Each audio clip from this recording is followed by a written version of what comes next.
Your side combos will be on the internet forever. For all to see. Why?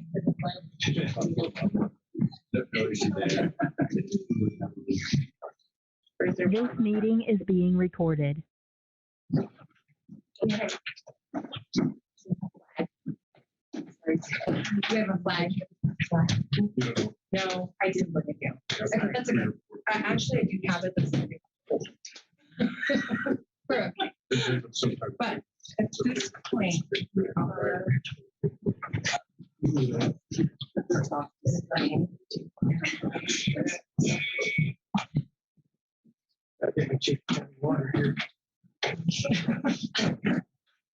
Tell me, Denver water? Yeah. okay. Let's do it. Okay.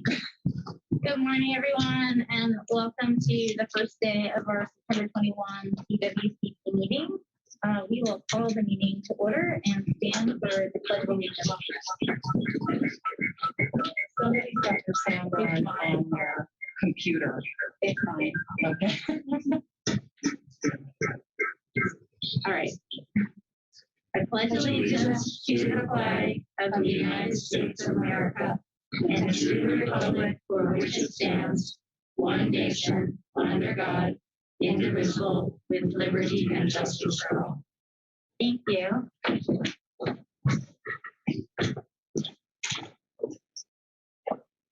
All right, let's go ahead and review and approve the agenda for this month's meeting. Give a motion to approve. It's been moved by Director Anderson and seconded by Director Belt that we approve this meeting's agenda. Any comments or questions? Seeing none. Director Brown. Yes, I was hoping that we could make a change to the agenda, if possible. So I would propose that we move up. Sorry, I'm just getting back to right page here. That we move up items 17 and 18 above 15 and 16, if possible, just to be good and fresh for the demand management conversations after the break. Also, I have a hard stop at 4:50. So if we go over, I'll miss the rest of the demand management conversation. Any concerns with Director Brown's request that we take items 17 and 18 before item 16?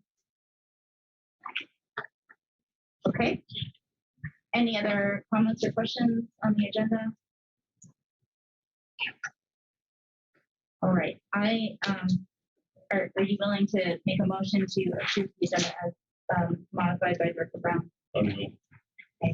Second. Okay. All those in favor, please signify by saying aye. Aye. Any opposed? All right. Thank you, Director Brown. We will do that and remind me if I forget. Okay. Let's see. Moving on, we need a motion to approve the July 2021 board meeting minutes. So moved. Okay, it's been moved by Director Felton, seconded by Director Anderson that we approve last meeting's minutes. Are there any changes or corrections to the minutes? Seeing none, all those in favor, please signify by saying aye. Aye.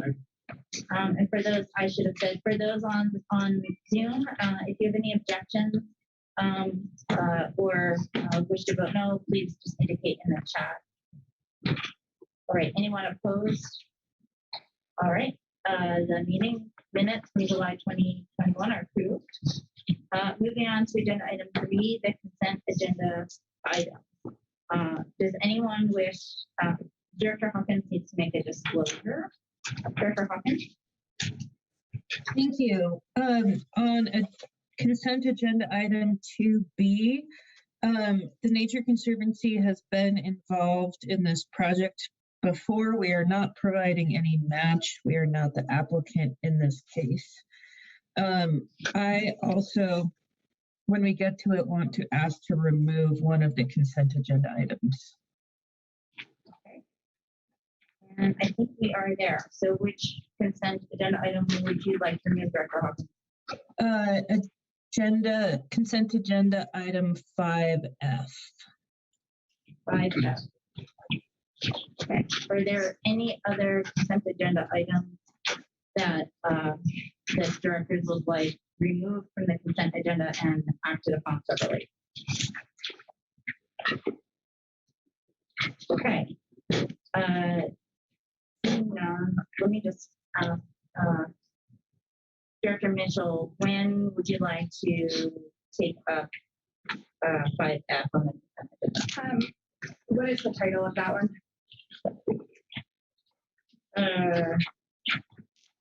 Early Dam. Early Dam. Day two at the end of day two. Okay. That gives us time to get prepped. Okay. So with that, I think we need a motion to approve the remaining consent agenda items. I'll move to Dr. Anderson has moved and Director Schwartz has seconded the approval of all consent agenda items except for 5F. Any discussion? And seeing none, all those in favor, please say aye. Aye. Aye. Anyone opposed or abstaining? Okay, and I do not see any oppositions or abstentions in the chat. All right, moving on, we have one remaining board meeting in 2021. That will be November 17th and 18th. And the dates for meetings in 2022 are all listed on the agenda. I think we'll probably play it by ear in terms of where and how we convene. But just want to recognize staff for all of your efforts in pulling this meeting together. I know it's been challenging, and I will ask those who are participating remotely to bear with us. Please let us know in the chat if you can't hear us or if you're having technical difficulties, so that we can do our best to make sure that everyone can participate fully in today's meeting. All right, and we are on agenda item for the director's reports. Director Gibbs. Great. Thank you, Madam Chair. It's wonderful to see you all, and hopefully this kind of hybrid format will work for the majority of the folks that can make it here or folks that can better participate, virtually. I also want to thank staff. Viola, thanks so much for your help, and I know it's been clunky. We're just so folks know that are zooming in. We are in room 318, which is within the building that some people call like the Department of Natural Resources kind of headquarters building, 1313 Sherman. But this is the room that normally is where the Mine Land Reclamation Board meets. So it is capable of having internet here, but I know it's been a little clunky. So we're optimistic that it'll work out today for us.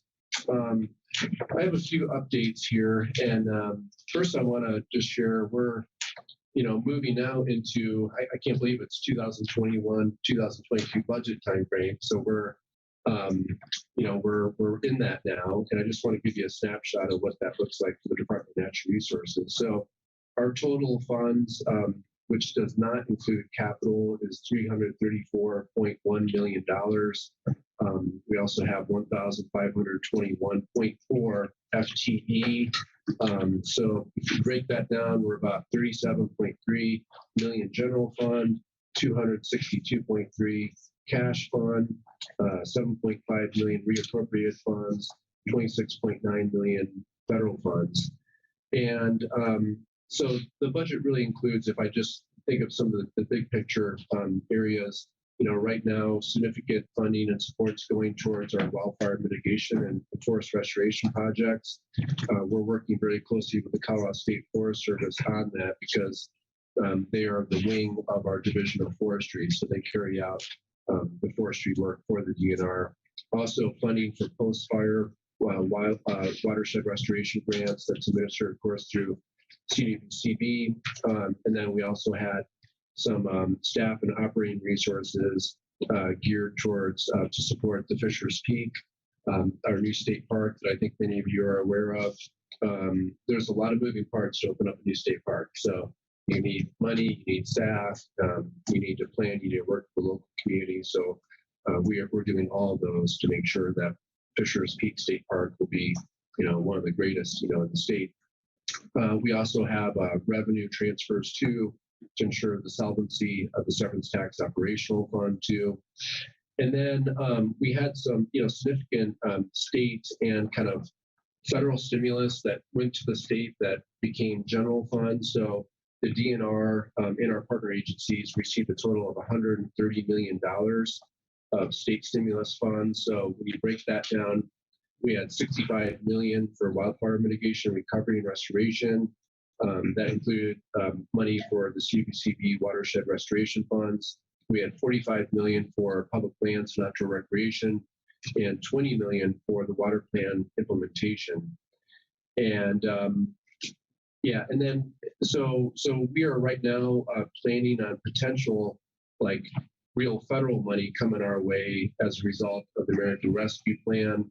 And actually just even was on Monday, we had our division directors meeting to get a snapshot of how the DNR can also be ready for potential new federal money that's part of this bipartisan infrastructure package. So this could potentially include, significant funds for, climate corps, forest health, orphan well program, green infrastructure. So we want to be ready in terms of if and when, what we see from the feds. I'm pretty optimistic that we will see a significant bill, and the DNR wants to be prepared to, just like all state agencies, I know, Department of Agriculture too, want to be prepared to step in and say, hey, this program would fit for that. There's federal funds coming our way. Other updates, state employee vaccine and testing policy. So I think many of you are aware, we have a new policy in terms of ensuring that folks, if you're fully vaccinated, you can plug your information in. If you're not fully vaccinated or do not want to disclose that information, you'll be tested twice weekly. And so we are in the process of really trying to get all of our DNR employees to submit their information. So any CDBCB folks that are here that haven't done that, please do that right now. We've had some good participation so far. About 1,100 people have logged in, and but that's overall about 55%. So we're really trying to ramp it up today because today is our deadline to make sure that everyone gets that information in. We've had some staff changes, and want to share with you a really exciting staff change where we elevated our human resources director, Wendy Padilla, to be the new chief operating officer of the Department of Natural Resources. Wendy comes to us with a lot of great experience with the Department of Natural Resources. She has 19-year history with us, starting as a Spanish Peaks state wildlife area was one of her first jobs within Parks and Wildlife, but then more recently was the HR director, but she also served as Northeast Deputy Regional Manager for Parks and Wildlife. So her job will have oversight over human resources, OIT, accounting, procurement, and then also she's also leading the DNR's Equity, Diversity, and Inclusion initiative. So really excited for Wendy. If you know her, give her a congratulations. On forest health, a lot going on within that. Senate Bill 258 passed this past legislative session that did a variety of different things, but it really, in short, it really ramped up what we're able to do on forest health in the state of Colorado. This Thursday, which is I guess tomorrow, we're going to have our brand new 2 staff that we're bringing in to help implement this new program that's going to be housed within the Department of Natural Resources. But overall, the strategy is to look at a real strategic analysis, working with U.S. Forest Service, Bureau of Land Management, Division of Fire Prevention Control, to do this risk analysis, looking through a lens of protecting life, property, and critical infrastructure. We all know critical infrastructure is water and power lines and so forth too. So we're currently working on this mapping exercise right now. And then we're also working on this organizational assessment of state wildlife mitigation programs. And then we're ramping up youth corps in the state. And we're quadrupling actually the corrections crews in the state, the SWIFT program, which is the Department of Corrections State Wildland Inmate Fire Team. And so really excited about that for folks that, and then we're going to have $8.5 million to spend, and we're going to be able to come into local communities and, Chaffey County, for example, Commissioner Felt, if you have a project or something that, fits our criteria, we're able to come in and, no cost to the community, actually get the work done and actually bring people to the table that can do the work, which is unheard of in the state of Colorado. We've always had matching programs. We've always, so this is a game changer for us, honestly. So we're excited about that. And then funds have to be obligated by June 30th, 2023. A couple other quick updates, because I'm sure Madam Chair is going to give me the hug here soon. But Parks and Wildlife, Rob, I don't want to steal some of your stuff, but we're neck deep in wolf implementation.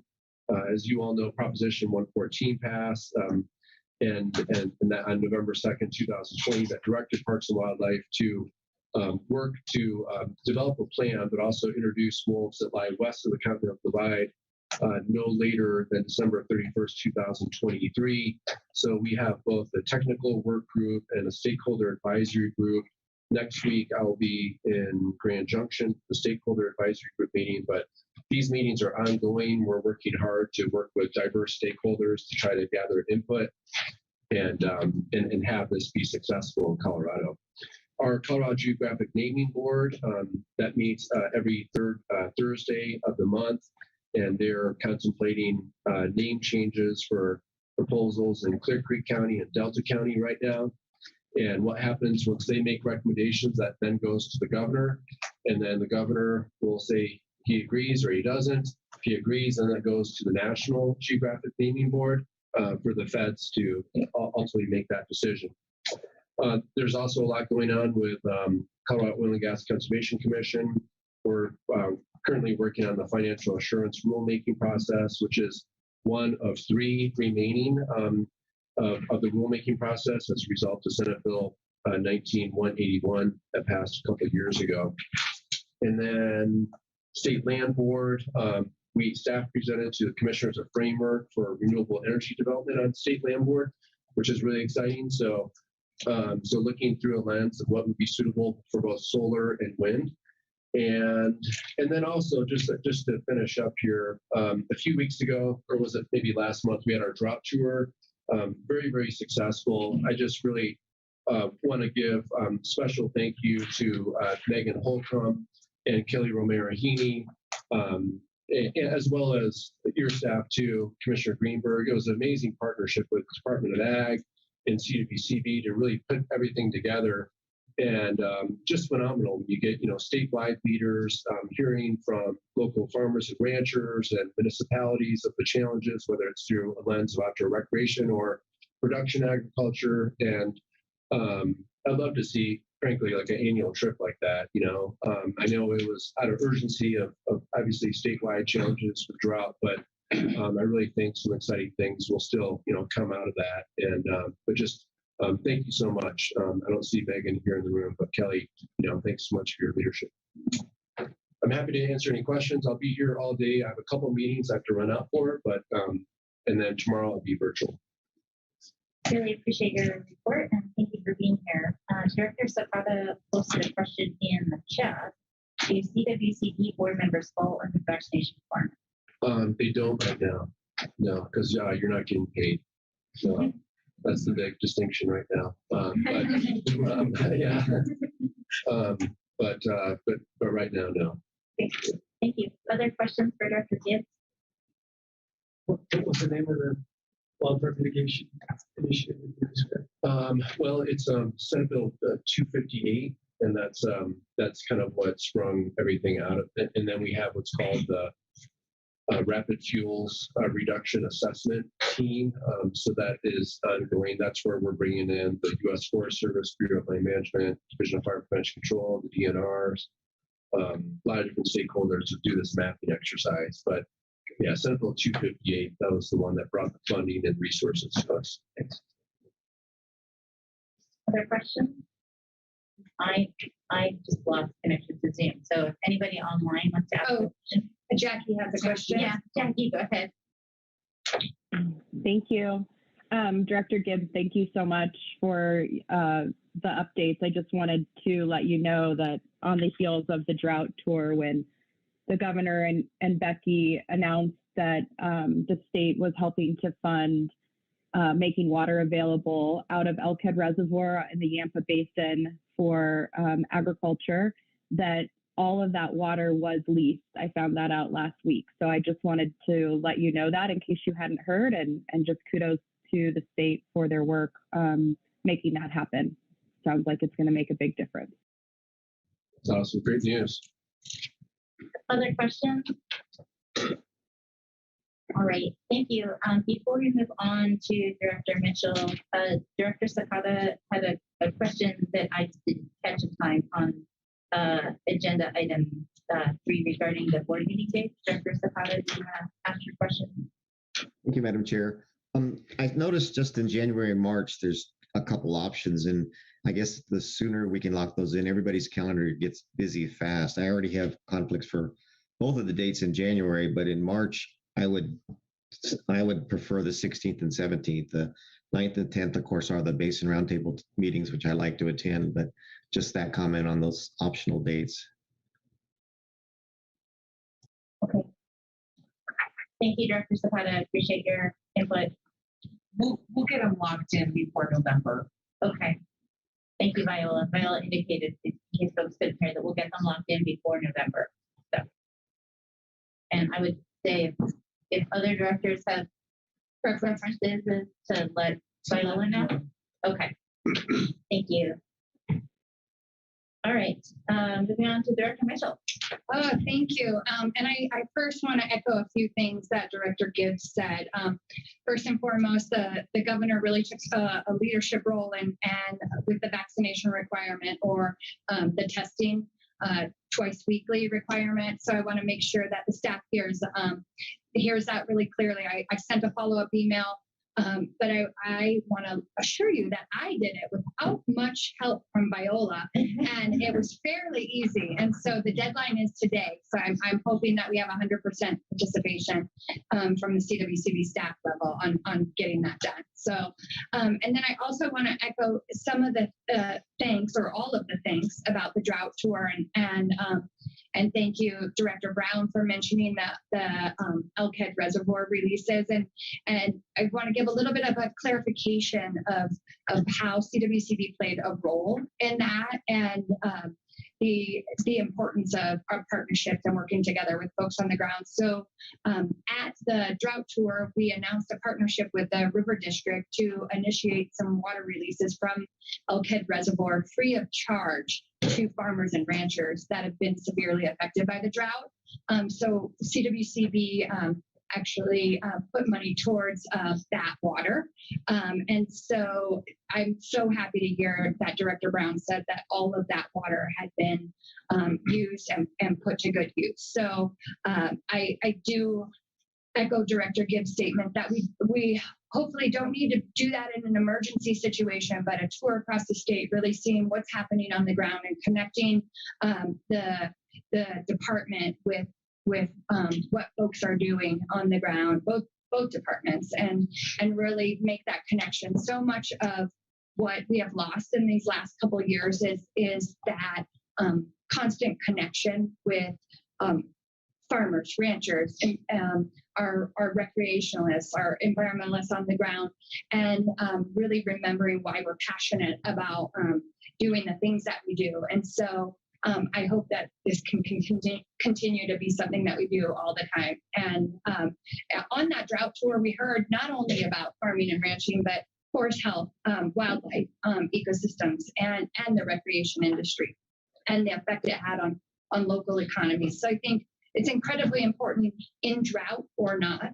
And since we're in drought so much of the time, it's important that we hear that very frequently.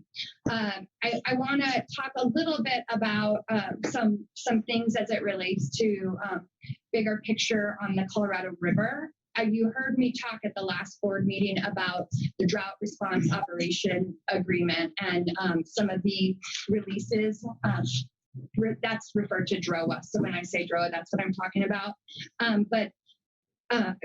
You probably heard me talk about those DROA releases that were basically mandated from the federal government, emergency situation.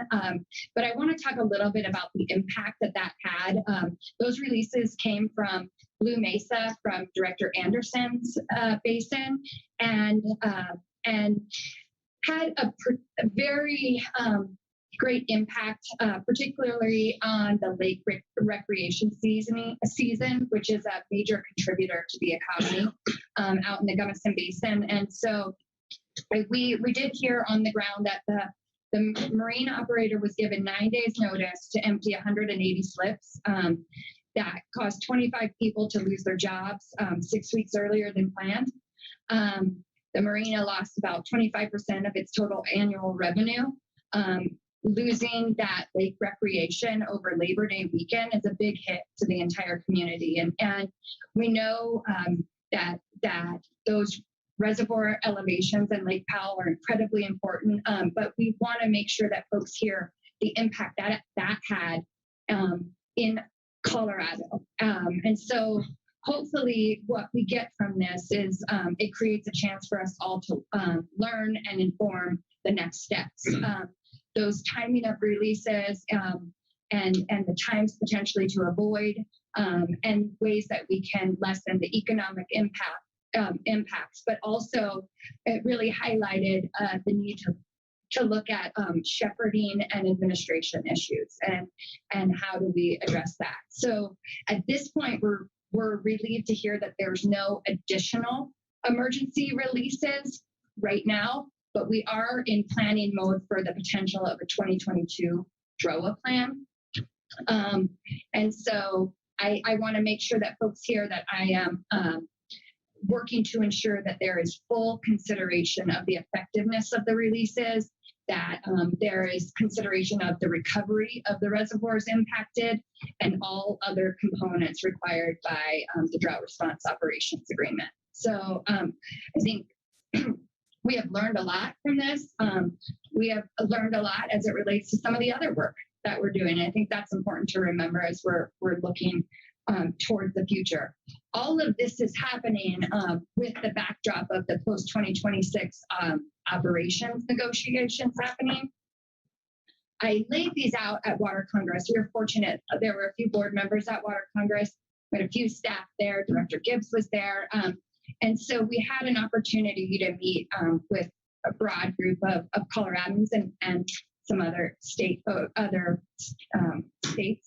also there. But I wanted to make sure to reiterate some of the points that I made at Water Congress and share them again here, as they are incredibly important. So as Colorado's commissioner, I am committed to ensuring several goals are met through the course of the negotiations, and any opportunity I have to say them again and put an exclamation on them, I am going to do that. So that this is my opportunity, and I'm going to go over those fairly briefly. But one of the goals is to provide additional water supply security and certainty for Colorado's water users. All water users, and working with the other basin states to do the same for the entire Colorado River Basin.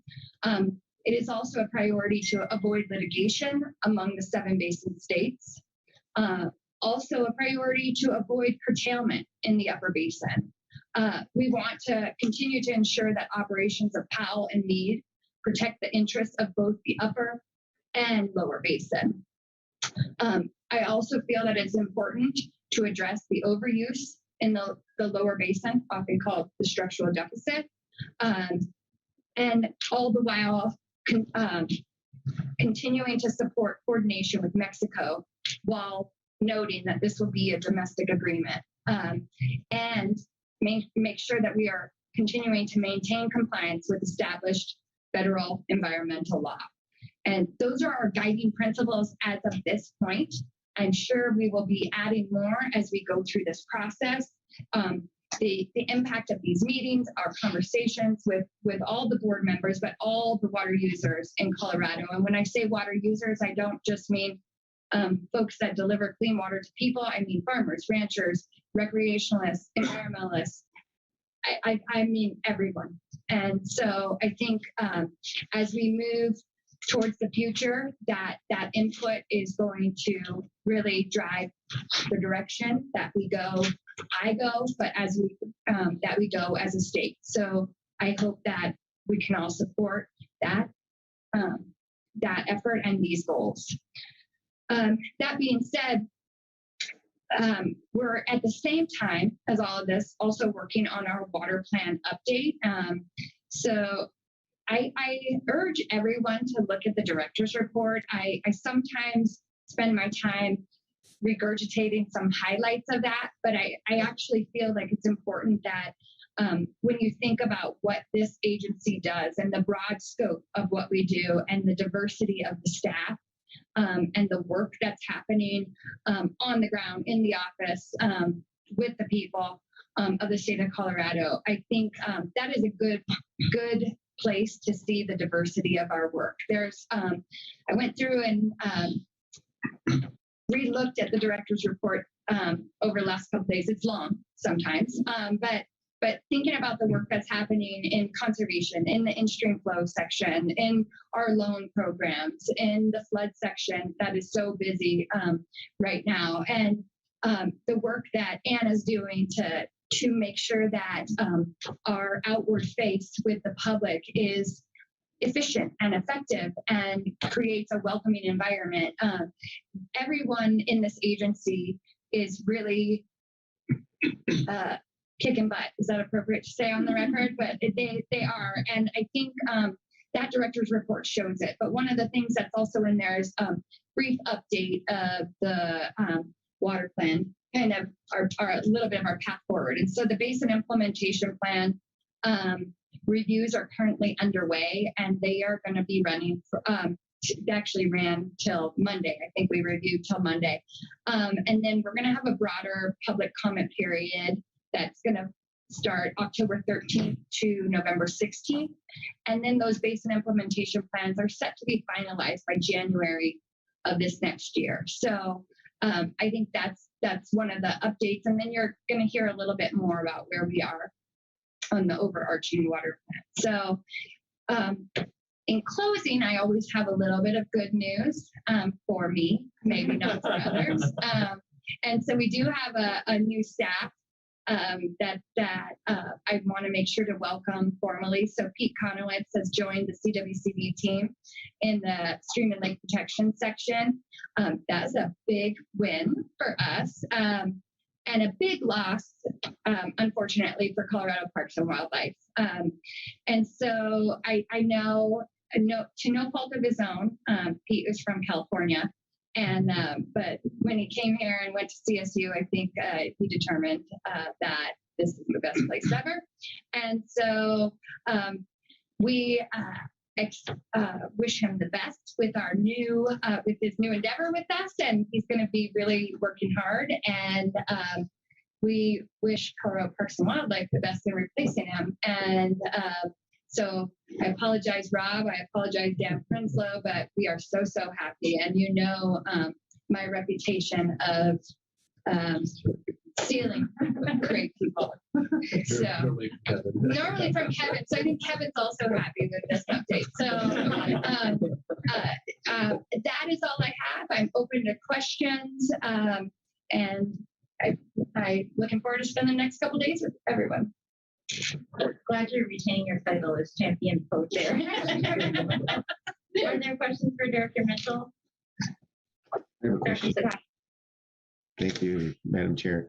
Director Mitchell, I do really appreciate your director's report. And so a couple questions for you from it is the drought management plans that you approve and the water efficiency plans, are those available for us to view? Or do we contact staff members if we want to view those and review those?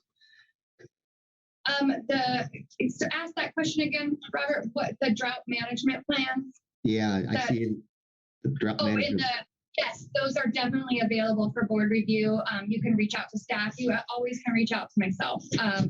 I hope you know that I will always answer your phone calls, Director Sakata, and point you in the more knowledgeable staff person that can get you the information that you need. And we do like to work with the basin directors that are associated with certain applications or reports. And so we try to make sure that we're in constant communication with the basin directors that are responsible where those things are. Well, there is so much going on, like you mentioned. I just like to learn about all the different activities that you're involved with, and so that was my only interest in kind of better understanding that process. And the second question is, I saw a section on, I think it was called Water Loss Initiative, a program that's going on. I was wondering if you could provide us a little more information about that. Yeah, definitely.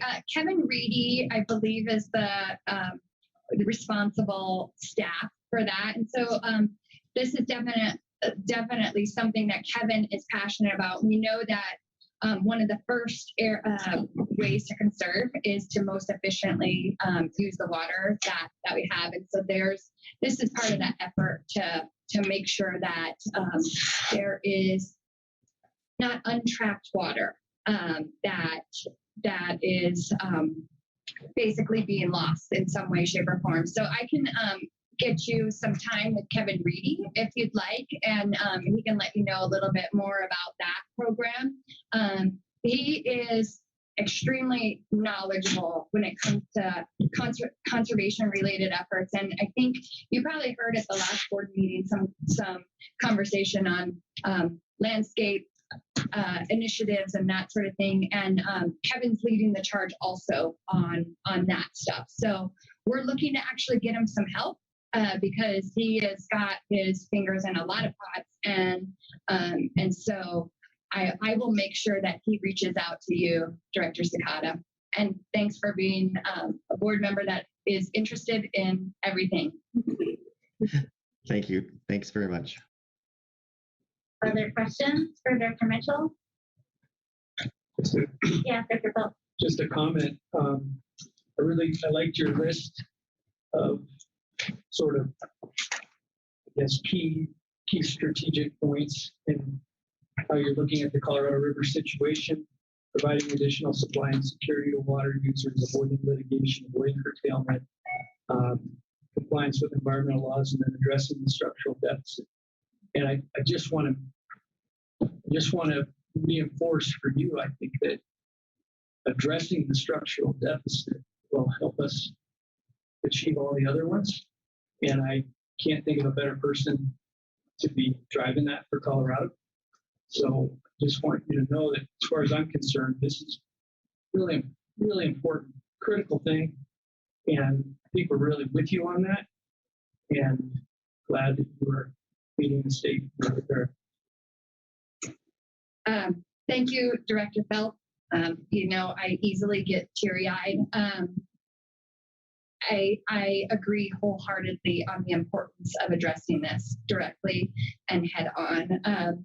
As we look at the impacts of that, the way that Colorado River is used, the 40 million people that rely on it, the essence of the purpose of the 1922 Compact, and why it was developed, why it is, and why we've stood by it for so long. That is really why we are here, and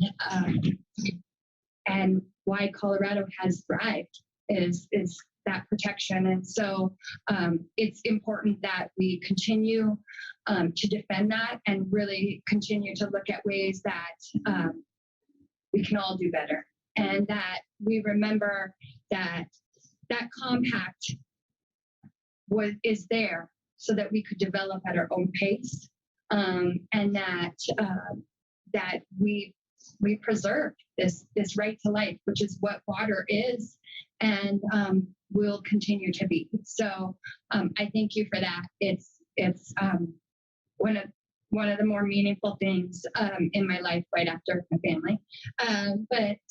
But really, this work that we're doing across the entire agency, but what we're doing in Colorado right now will have impact for decades to come. And that's the impact that the Colorado River Compact has had on our generations now cannot be understated. So thank you for that. One thing I wanted to mention, Director Sakata, there was a podcast on the Water Loss Initiative. If you want to, I'll get someone to send that to you too. So, but again, thank you, Director Belt. That means a lot. And Director Mitchell, I just want to second that. The work that you're doing on behalf of the state is incredibly important. We are so fortunate to have you in that leadership role. At the end of the day, it's really about ensuring sustainability of the river system, not just for Coloradoans, but for all the states and Mexico who all depend on that resource, and frankly for the natural environment as well. And know that we are all 100% behind you, and let us know what we can do to support you in your leadership role for the state of Colorado. Thank you. Any other questions or comments for Director Mitchell? All right, seeing none, let's move on to item 4C, Dr. Greenberg. Thank you, Madam Chair, and great seeing everyone as always. I want to start with a few thanks as well. Echo the drought tour thanks. Really incredible lift over, I think, 6 weeks of planning from start to finish. So, and Kelly's third week on the job, I think, was that planning process. So just really, really proud of the way our teams, DNR, CWCP, and AG just rallied and put on a remarkable event.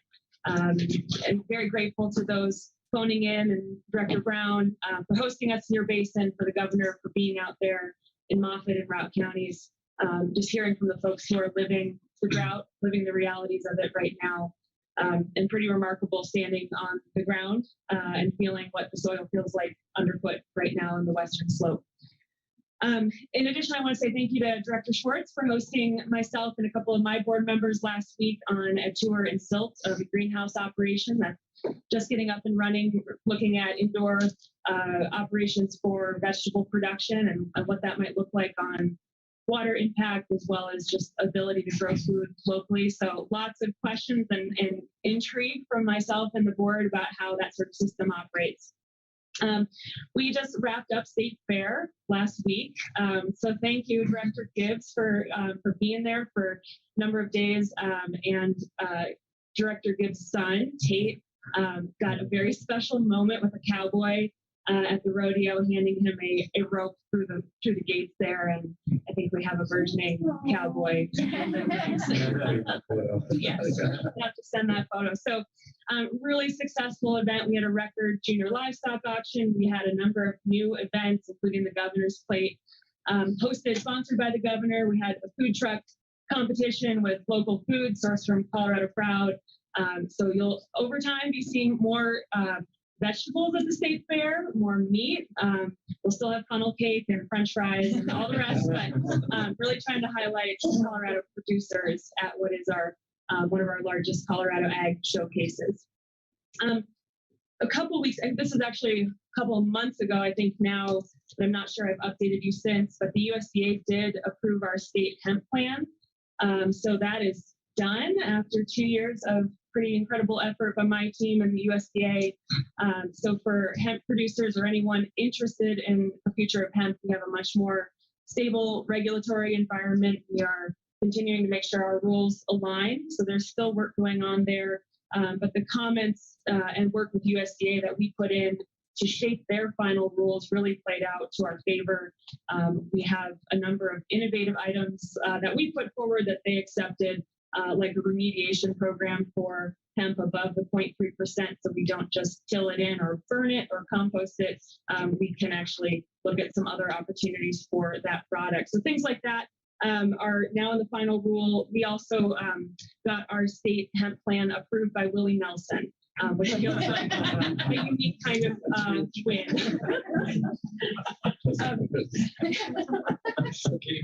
That's one for my bucket list I did not have. We also have a lot of staff changes going on, new additions. We hired our assistant state veterinarian, who's number 2 in line behind Dr. Maggie Baldwin. Dr. Morgan McCarty, she is a cow-calf producer from Rifle and a large animal veterinarian. Just started a couple weeks ago after a river trip. So she's also Western Slope through and through and living out there as well. Really excited about this future that we're living in of remote work and having folks out across rural Colorado. We also hired our deputy communications director and director of community engagement, which is a new position, Bethany Howell, who is also a member of the Basin Roundtable down in the San Luis Valley. She lives in Del Norte. And I think her day 2 was the drought tour. So very excited to have both of them on board. We are also finishing up hiring for our loan manager for a new loan program that we have through Stimulus. And I want to say thanks to CWCB staff who have helped us think through how we build a loan program. This is the first for us to do such a thing. $30 million revolving loan fund for processors and beginning and underserved and underrepresented farmers and ranchers. So we're hiring for that position now. We are drafting rules. We've got 4 stakeholder meetings coming up at the end of the month, pre rulemaking. And then we'll enter into rulemaking and into contract negotiations with a lending partner yet to be determined. So all of that's happening this fall and winter. And we have the authority to begin lending at the turn of the year. So this is less than 6 months to establish a brand new loan program and potentially initiate lending. We also have $5 to $10 million for possible grant making on the processing side. And we're going to look to open up at least some of those funds before the loan program. We can separate the two and start getting those processing dollars flowing, knowing that our small and mid-scale processors, rural businesses, family businesses continue to struggle with demand, not to mention the capital investment they need to meet that demand. Just a few final updates. In addition to that, we had 76 million in state STIM. That's on top of, our budget's about 58 million total, so 76 in addition. So that 30 million revolving loan fund, we've also are getting dollars out now for ag events, county fairs, stock show and state fair. We've got $2.5 million for marketing. We've got dollars, actually an open window now for soil health grants, voluntary soil health for drought relief, and for agrivoltaics, as well as renewable energy production. Agrivoltaics being sort of the stacked renewables with ag production, so elevated solar panels with rotational grazing or crop production underneath. We are looking to fund programs or projects like that, which is very new here in the state. So planting that seed, if you hear or of anyone interested or any of our farmer members listening in might be interested in working with us on such a project. Last session, we also passed a bill that creates the Agricultural Drought and Climate Resilience Office at the agency, at the Department of Ag, as well as there's a soil health program now that was run through legislation that essentially solidifies the work we've been doing administratively on soil health. So we're setting up those 2 programs as well.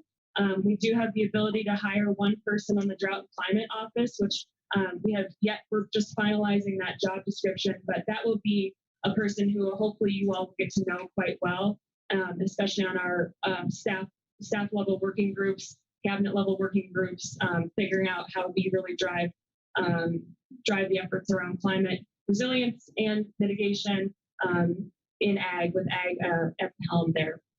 And then lastly, we obviously have an application on the agenda. I would love to continue the conversation about how we better integrate our resources so we don't have to apply as a grantee, though we're happy to put those applications together.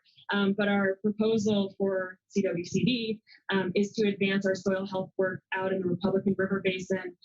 We're really, as DNR, as CWCB, working with Republican Rio Grande in particular to address the groundwater issues and how we can keep ag alive and thriving in those basins while helping with aquifer recovery.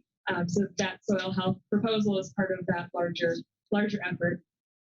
With that, we have the demand management discussion in a little bit, so I will save the rest of my updates. Becky asked me to keep it short. I don't think I did a good job, but more later. That's all for me. Thank you, Director Greenberg. Those are some really exciting updates, so thank you for sharing that information. Any questions for Director Greenberg? We'll see none. Let's move on to item 4E. 4D, the engineer. Director Ryan, welcome. Thank you, Madam Chair. I'll update you on a few things. Director Mitchell did not ask me to keep it short, but I will do my best. Talking about new staff, I want to update you that shortly before our last meeting, but before I was able to say, we did bring on a new person into our Denver executive leadership, Jason Ullman, he's the assistant state engineer now. He was an assistant division engineer in Division 4. Director Anderson, probably nobody appreciates the loss to Division 4 quite the way you do. Jason's been an incredible resource, but we also need it here at the Denver office. So he's able to do that right now, part-time from Montrose and part-time in Denver. I think Kelly Romero-Heaney and Jason Ullman could share stories on how to do that effectively. I think they're both doing a great job of it. I want to talk about some recent panels that I've been on, and maybe more to the point. I'd be surprised if you haven't heard me in a webinar, somewhere, on a panel, on a bus, or at a stop on a bus tour, talking about a few Colorado River issues and Yampa Basin issues. It's been a great opportunity for me just to reach a wider audience on some areas of the state engineer's activities and administration, particularly related to the compact, but more in my realm when it comes to potential for administration and preparing for that, as opposed to much of the difficult planning that Director Mitchell is doing. It's been, like I said, a great opportunity. One of the things that I've talked about a lot has been measurement rules and the process we've initiated on that. And measurement rules, just the shortened version for today, I believe are very important in that compact list, because Colorado needs to have good, reliable data when it comes to protecting Colorado water users and putting us in the best position, as the Upper Colorado River Commission may need to make difficult decisions someday. So we really are engaged in this measurement rule process, among other things, to have good data. I just want to touch on one thing. At Water Congress a couple weeks ago, we had a compact panel, a great discussion. I'm not sure whether Director Dutton is on today, but she, along with a couple past directors, Jack Noble and Jim Yon, as well as Rod Lynch from the Republican River Basin, were on a panel and talked about lessons learned related to compacts and compact litigation. And it couldn't have been better timing for me in my own self-serving way, because these panel members talked about the importance of data when it comes to compact litigation or just planning for reacting to compact administration. And I will say that I think that Colorado Mesa University and the Hutchins Water Center probably see me as one of the best PR arms right now, because I sat down at lunch at Water Congress next to Hannah Holm and Kelsey Backwood. And I think I've had the privilege of getting the first copy of this publication outside of the university. And it's called Lessons Learned from Colorado Experiences with Interstate Compact Administration. I would encourage you to go online. I think you can get it electronically. It's just got great information in it, and you don't have to go too far into it to learn the concept about the importance of data. Just supporting my last discussion about measurement. So take a look at that. It's a good document. Real quickly, Senate Bill 48, the anti-speculation work group that has met since about last October, based on 2020 legislation, they, on schedule, delivered their report to the Interim Water Resources Review Committee, the document that explores strengthening anti-speculation law in Colorado.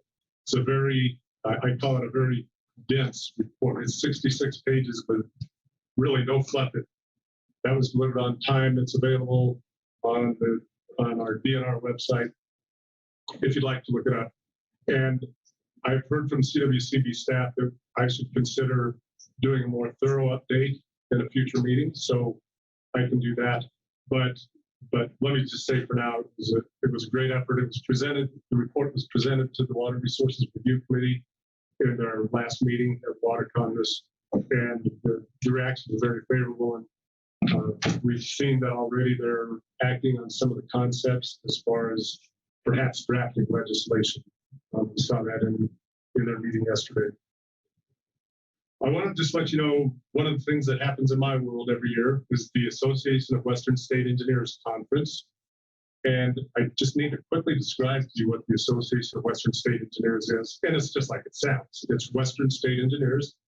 If you think sort of like from the 100th meridian on west, all those states have a state engineer or some equivalent. And it's really about directing the administration of water. We meet once a year in one of the states. I'll be going to Wyoming next week for the meeting. And this will be the 93rd annual meeting this year. So the state engineer in Colorado has been around since 1881, almost as long, for quite a long time. This association has been in place. And it's not just a place to go hang out with other people and enjoy a few days.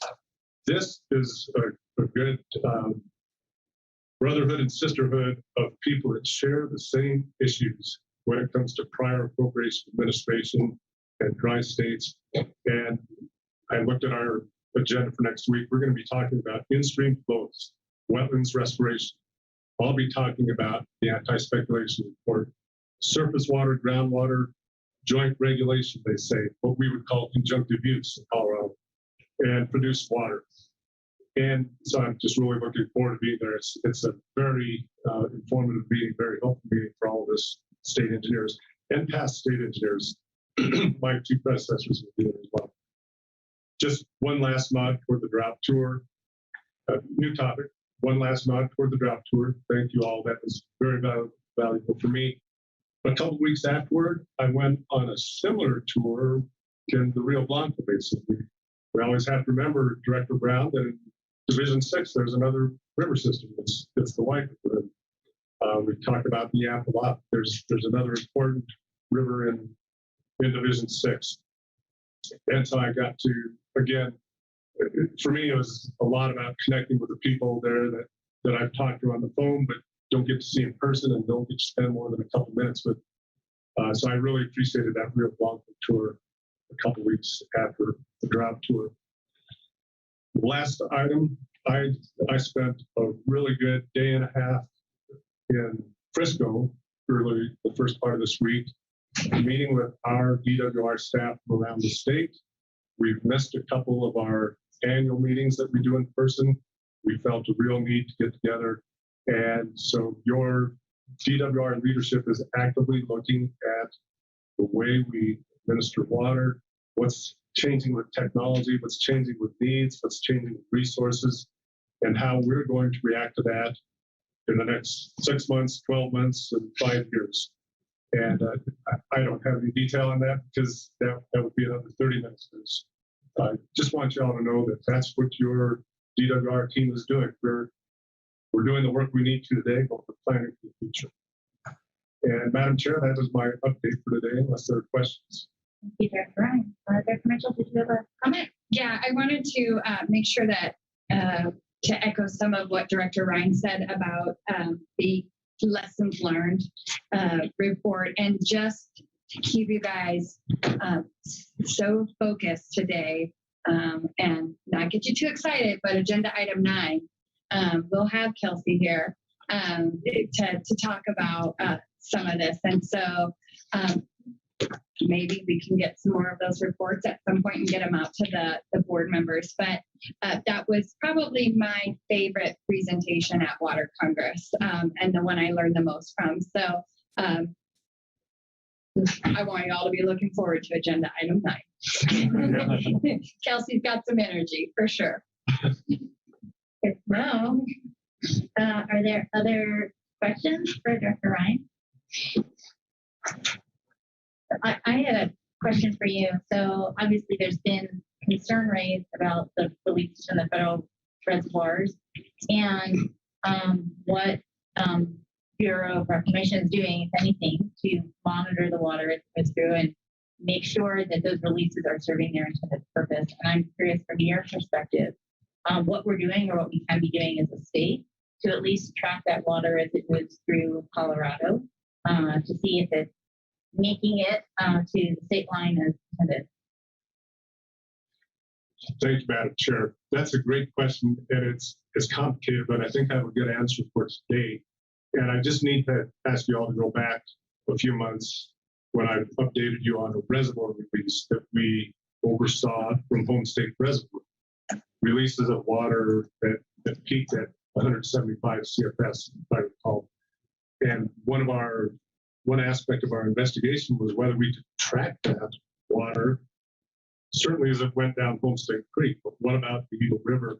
What about the Colorado River as flows through more and more, and the attenuation of the release increased? And we found that an amount of 175 CFS was more difficult to track as we got farther along. Attenuation increased, flows of the river increased. Sorry for repeating myself there. And so the gauges say toward the state line, we're not able to pick it up. So that really gave us some insight as we looked at your question about releases from Blue Mesa. And we had the administrative structure in place to ensure that that water was not being picked up, so to speak, and that it would make it past the major versions and on its way to the state line. But again, more difficult to pick up in those amounts. By pick up, I mean see at gauges, or certainly couldn't see visually. And, that's where this is maybe the water administrator's position. And so I really want to be careful about how I say this, but we need to, a certain extent, we need to rely on that good faithful administration and maybe some understanding of transit losses, and that demonstrates that the release occurred and made it past at least anything we can. And I'm sorry for kind of weaving around that, but I think you understand. Yeah, thank you for that. Anything else for Director Ryan? All right, seeing none, we will move on to 4E, Parks and Wildlife. Thank you, Madam Chair. This is Rob Harris. I'm the Water Resources Section Manager at Florida Parks and Wildlife. Director Frenslow sends his regrets that he can't be here today. As you might expect, it's hunting season, and the director is out enjoying it. So in Northwest Colorado, I should add. So I hope he's having a good time. And I also want to thank Executive Director Gibbs. Actually, you did us all a favor by telling us about wolves, because I'm neither qualified nor authorized to talk about that topic. So I appreciate that. Let's see, and then most of my update is going to sound a little bit like the drought task force updates, unfortunately. So the good news is CPW has lifted a bunch of the fishing closures that we have, but this has still been an incredibly tough summer, as I think we all know, particularly on the west slope.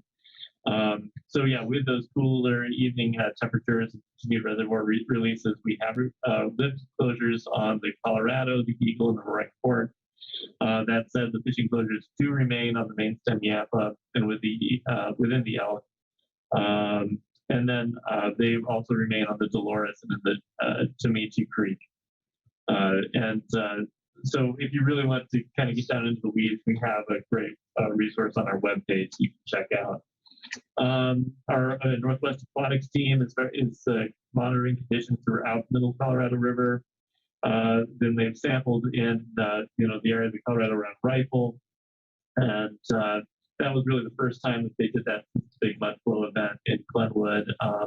And we're pleased to report the fish populations in the Colorado River in that reach appear to be in good condition, with multiple species and size classes observed. More trout, not whitefish, were collected there in past years, which suggests that they, despite the warmer temperatures, they may have been using that reach as a refuge given the suboptimal conditions upstream.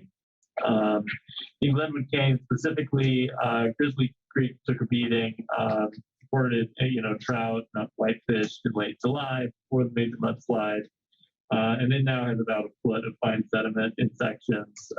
We suspect there's been a very large fish kill event there because of the heavy rains that occurred. But on the good side, fish and macrovertebrates in No Name Creek appear to be in pretty good shape. And let's see, moving up to the White River Basin, the CPW's loan of water from Lake Avery to the Industry Flow Program started on August 6th. These releases continue to improve flow and temperature conditions 10 miles below Big Beaver Creek in the White River. In combination with some cooler weather and rain, these releases have helped mitigate thermal stress on fish. CPW, we really want to express our gratitude to WCB, there's Rob back there, as well as DWR for helping to administer those releases. So yeah, going on to staffing updates. This is the tough part. Yes, Director Mitchell snagged Pete Konovitz. We're hugely bummed about that. He's just an incredibly talented, knowledgeable guy. It's a major blow to CPW. I mean, we're super excited for him because it's an incredible opportunity that he's got here as well. So,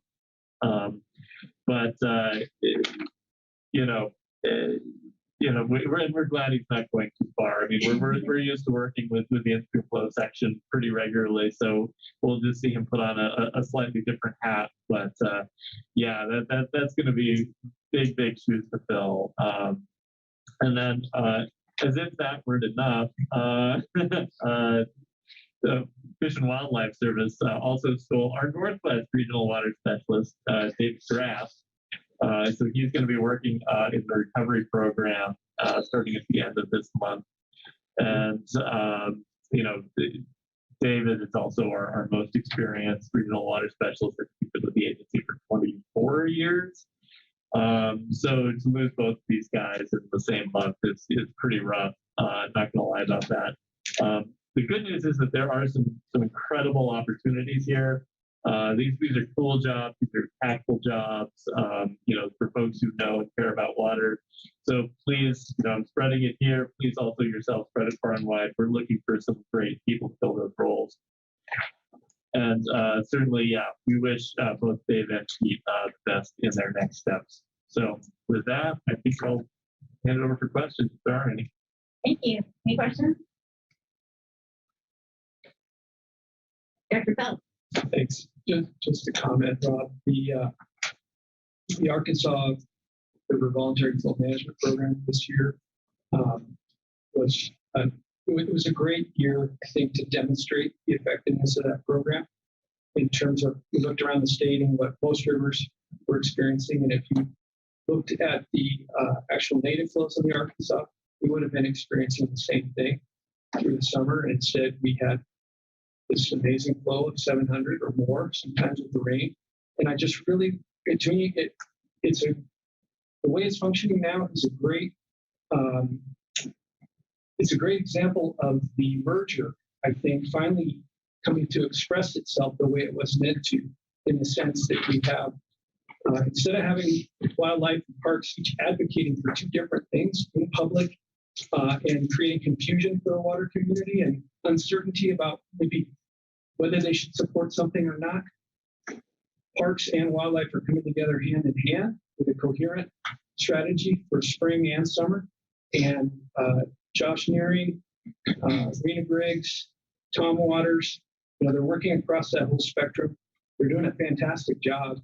And as a result, we're seeing even more support from outside of Southeastern and the Bureau to provide water, in particular Pueblo. Feeling really confident about the program.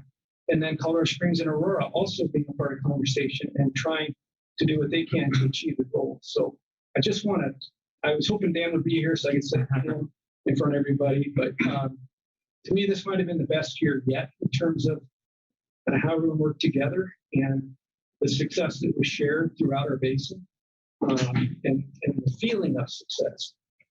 So just pass that along and our appreciation.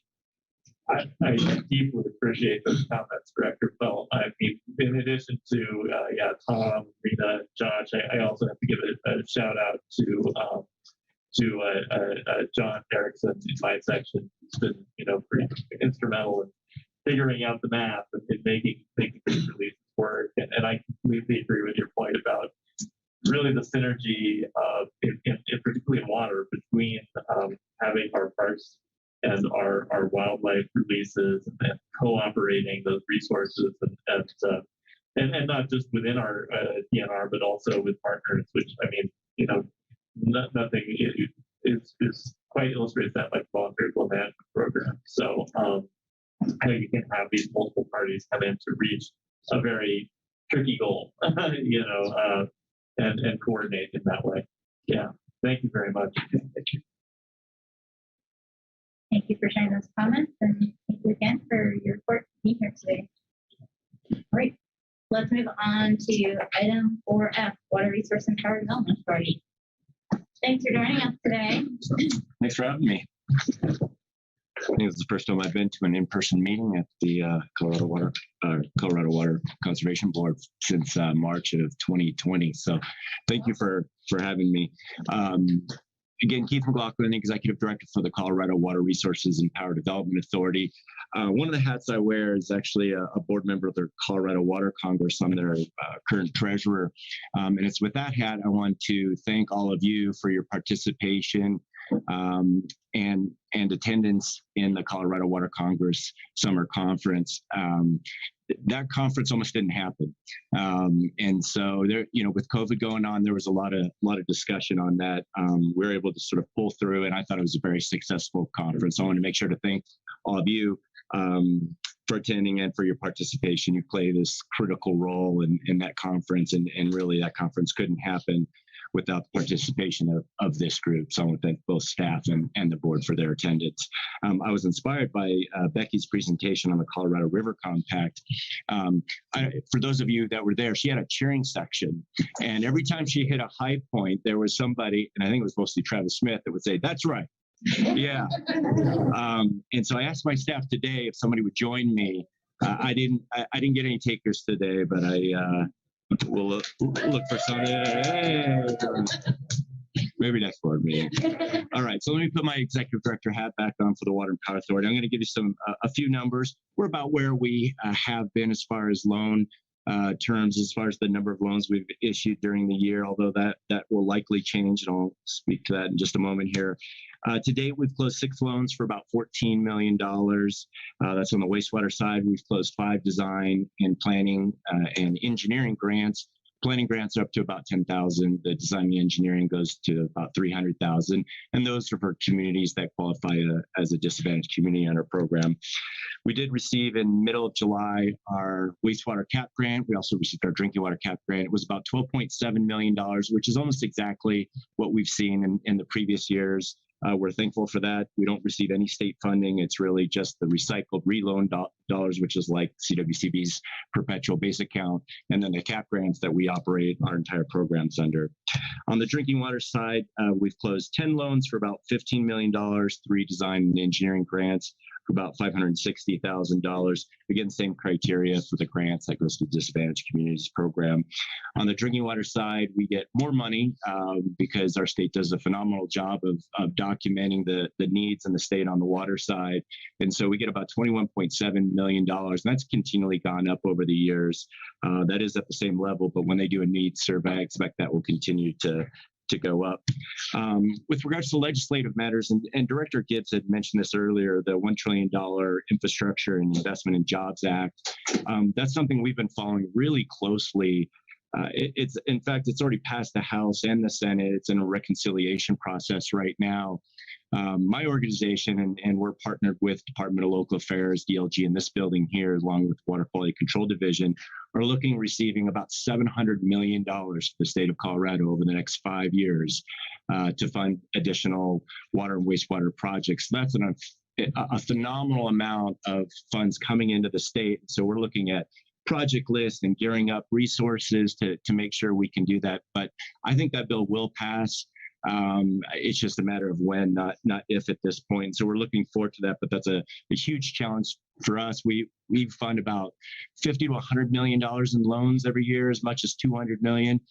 It's going to more than double what we do on an annual basis. So we're looking forward to it, but we're in the stages right now. We feel like we've got about 5 to 6 weeks to sort of really gear up for those funds coming in. And again, that $700 million is just coming in to really the state revolving fund programs. That doesn't count other money under that bill. There's non-point source funds and other funds that are going to be coming to the state as well. So look forward to taking that challenge on here, probably in the second half of the year here, or the last quarter of the year. We had our first in-person board meeting at the August 25th Colorado Water Congress conference. Our board meeting was held there. We approved 4 loans for approximately, what's the number there? About $6 million. It was Mount Werner Sanitation District, Town of Minturn, Starkville, and Manassas. Starkville has a loan with CWCB, so we'll be reaching out to your staff to probably do an additional bonds test to get that done. Those are 4 good projects that were all approved. Last couple of things I was going to mention: on September 2nd, Anna Moss and I were part of the water fluency presentation. It was virtual this year like it was the previous year. And if those of you who aren't familiar with it, it's done under Water Education Colorado. WECO puts that together. And it's a chance for us to get out in front of some folks that maybe we wouldn't otherwise. So I thought it went really well. And of course, Anna did a great job. And it's kind of funny because we're often on the same points on those presentations and going over kind of the same items. But I think that went really well. Our next board meeting is in Sterling in October. We're hoping to go there and do a couple of tours. We tried last year and ended up getting canceled. COVID. They have 2 great projects. We fund a huge project up there. Wastewater project, which is about $28 million, is currently under construction. And then we funded a almost $40 million drinking water project there to remove radionuclides up there. And so we're planning on touring both those projects. Looking forward to that. Fingers crossed we'll be able to go up there in person. And then with that, happy to answer any questions from you guys. Thank you so much for joining us. Dr. Ford. Just a quick question. Thank you. Thank you for the presentation. The 700 million, do you know what the time frame is to get those dollars? Yeah, my understanding is that, there's 3 main buckets with that $700 million, and we're going to have a 3-year window over the next 5 years. So it's going to come in and it ramps up over time. It's about 100 million initially, and then it ramps up to 120, 130 million the last 3 years. My understanding is 3 years for each year as those pots come in. So 3 years to spend down sort of each annual appropriation under that bill. Welcome. Thanks for the question, Director. Great. Well, thank you again. Good to see you. Yeah, no, it's nice to be here. Thank you so much. All right, let's move on to agenda item 5, financial matters, construction fund and severance tax. Sure. Welcome back. Thank you. Hopefully you won't get kicked off the Wi-Fi. Is this being recorded? Only for you. Not going with, but we're already off to a better start. Good morning, Kirk Russell, Finance Section Chief, CWCB, and to let the members of the board that are not present, I emailed this report to you all that I'm handing out to the board now. Not to be outdone by Director Greenberg, this report is endorsed by Warren Buffett.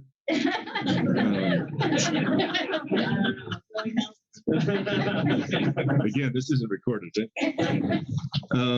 Okay, so construction fund is the first sheet in front of you, and I know that we talked a lot about money yesterday, so we'll move through this pretty quick. We are still early in the fiscal year, but I will highlight some items for you all in this report. We have an audit currently underway, and this is our annual routine audit. And so the top number, it'd be row number 2, the unreserved cash balance at the beginning of the year is still in flux, and that's why you see that rounded to an even 52 million. The numbers are starting to populate early in this fiscal year. We do have a projection for federal mineral lease and severance tax that will show up here in a couple days. September 20th is the expected delivery of those projections. And so we watch those and we update our model which is the last page in your packet. We update that as it comes in to see where we are and where we've got opportunities to loan funds and then future grant non-reimbursable opportunities. What's interesting about this report, we're 2 board meetings into the fiscal year, and we've only done about $1.7 million in new loans. And we typically say we do $40 to $50 million in loans. Last year we did 55 million. So we're behind on our new loan approvals right now. And I don't know if that's related to the pandemic or it just comes in waves and it's just hard to predict when projects are ready to go. We talked about Road 19 yesterday, the budget item for non-reimbursable projects bill items, 14.4 million. Moving on to the severance tax page. What's interesting about this sheet is the top number, that negative 14 million. We're still in the process of determining where that's going to land. I think what we're seeing is the impact from the lower than expected severance tax revenue, because it's extremely low, and I think it's lower than what we were anticipating. And I think we're also still feeling the impacts from that $45 million general fund transfer about a year and a half ago. So as you see that sheet move out of the red and into the black, we still show an opportunity to do about $17 million in new loans out of severance tax just because of the revenue from existing borrowers. And they do show about $11 million in projection from severance tax this fiscal year. So all that brings us out from underneath that negative number. So we hope to be healthy by the end of the fiscal year. The last page is a page that I shared with the Finance Committee yesterday. It was hard to read, and so I thought I'd print this out just to show you how we look into the future with our financial models. It's not overly complex. It's just converting the current fiscal year pages that you looked at into multiple years out, and we populate that with the updated projections. We insert project closeouts as we anticipate them coming into repayment and the interest earnings and all that. So, and I always populate this with about $50 million in new loans and trying to figure out which fund that we would take those out of as time goes on. And then looking at those bottom balances to make sure we can keep the lights on and keep doing all those fantastic projects that Director Mitchell was referring to earlier. So with that said, I'm happy to take any questions. Otherwise, I will move off this table. Okay, sir. Any questions? Seeing none, you are officially out of the hot seat for the moment. Thank you. All right, moving on to agenda item 6, water project loan. Cool. Thank you, Madam Chair. Let's see if we can do slides. This is agenda item 6. It's a water project loan request for the Billings Ditch implementation project, and it's going to be conducted by the Billings Ditch Company, and they're located down in Rio Grande and Alamosa counties. Just a couple of the big picture items on this one. The project's in Division 3. Again, the title is the Billings Ditch implementation project, and the borrower is the Billings Ditch Company. Their requested loan amount is $172,710, and the terms are 30 years at our current agricultural interest rate of 1.10%. And so in putting together this recommendation, I worked with Segundo Diaz. He's the president of the Ditch Company. I worked with Emma Reeser, who's working with them. She's the executive director of the Rio Grande Headwaters Restoration Project, and Lila Hathaway, who works with the company as well. And I believe we've got Segundo online for after my presentation. We'll see if that works out. So here's just a couple photos of the project, give you a sense of it. The Billings Ditch irrigates 3,500 acres for 11 shareholders. And the map shows that the ditch headworks on the Rio Grande there is located at this sharp oxbow. And that's really the most pressing part of the project. They're concerned that that's going to get flanked if there's a flood event. And so the first part of the project is to stabilize that, and that'll ensure that they don't get flanked, and it will also improve the habitat around that area there. The picture on the right is the diversion dam itself, and it's just riprap. It's a pretty simple structure, and so they're going to upgrade that, make it a more permanent structure, something a little bit more stable. It'll be safer. And then on the top left there is the head gate, and they're going to move that up the canal a little ways to be closer to the diversion structure, and that'll help them with the functionality. So this project is going to bring together a few different environmental, recreation, and irrigation improvements all under one umbrella. So the project financials, the entire project cost is $719,000, and that'll be covered from three sources. The first, the company already has a federal NAWCA grant secured from $250,000. The second source that they're hoping to get a hold of is $298,000 from a water plan grant. And they'll apply that if that's approved by this board, and you'll see that tomorrow afternoon. It's item 25P. And then the third piece of their financing is this loan. So the financial ratios indicate that the company is a strong to average borrower. Collateral will consist of assessment revenues and the project itself per policy number 5. And then on the last slide there is the staff recommendation. It's as stated on the front page of the board memo. And if you have any questions, I can take those. And if we can get Segundo to unmute, I think he's ready to add a few words as well. Mr. Diaz, welcome and thank you for submitting this application, and we'd love to hear from you. Thanks, and good morning, everybody, and Cole. I really appreciate for me to be here with you. Yes, we are, a Billings Ditch company. This is a very small company, and we have our decree executed in 1896, May the 1st. So this is a very long time ditch that has been, existing in this part of it's north of the river, more or less by the middle of the valley, that serves, several shareholders. And we really appreciate for all the members of the board to really consider, our project. And we really appreciate for your help and your decision that you are going to do today. We had been struggling with this headgate for quite some time already. This ditch has been built in the long time ago when the horses and no much equipment was present and available to the people. So by saying that, I really appreciate for CWCB to really consider our project, and being, in this situation, the drought is so impacting, our situation. By doing this new project, it will really help us with the deliveries of all the waters that, we are entitled to.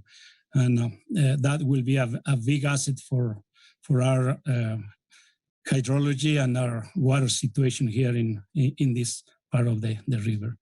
And thank you very much, everybody. And if there is any questions, I am here to clarify or, anything that you may have in mind. And thank you.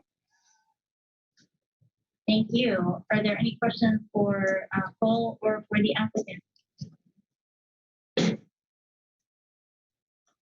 Seeing none, we need a motion to approve staff recommendation on agenda item 6. Director Belt and Director Schwartz. So staff recommendation on agenda item 6 has been moved by Director Belt and seconded by Director Schwartz.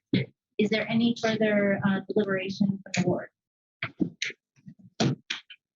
Seeing none, we'll proceed to vote.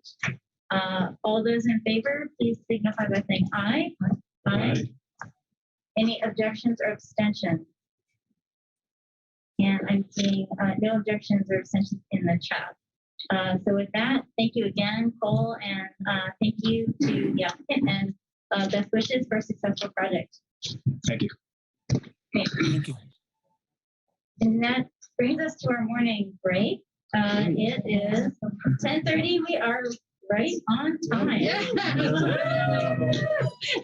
So with that, let's be back at 10:45.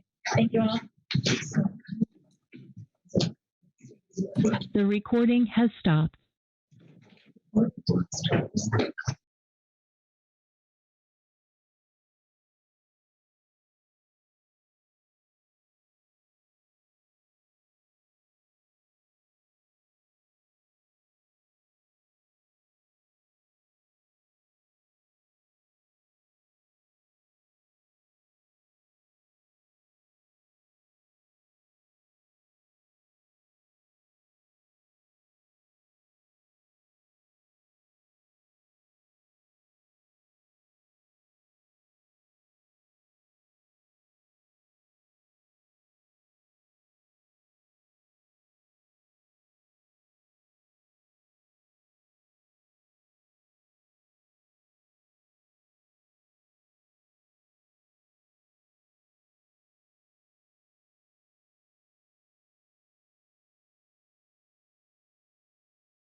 All right, we're getting started.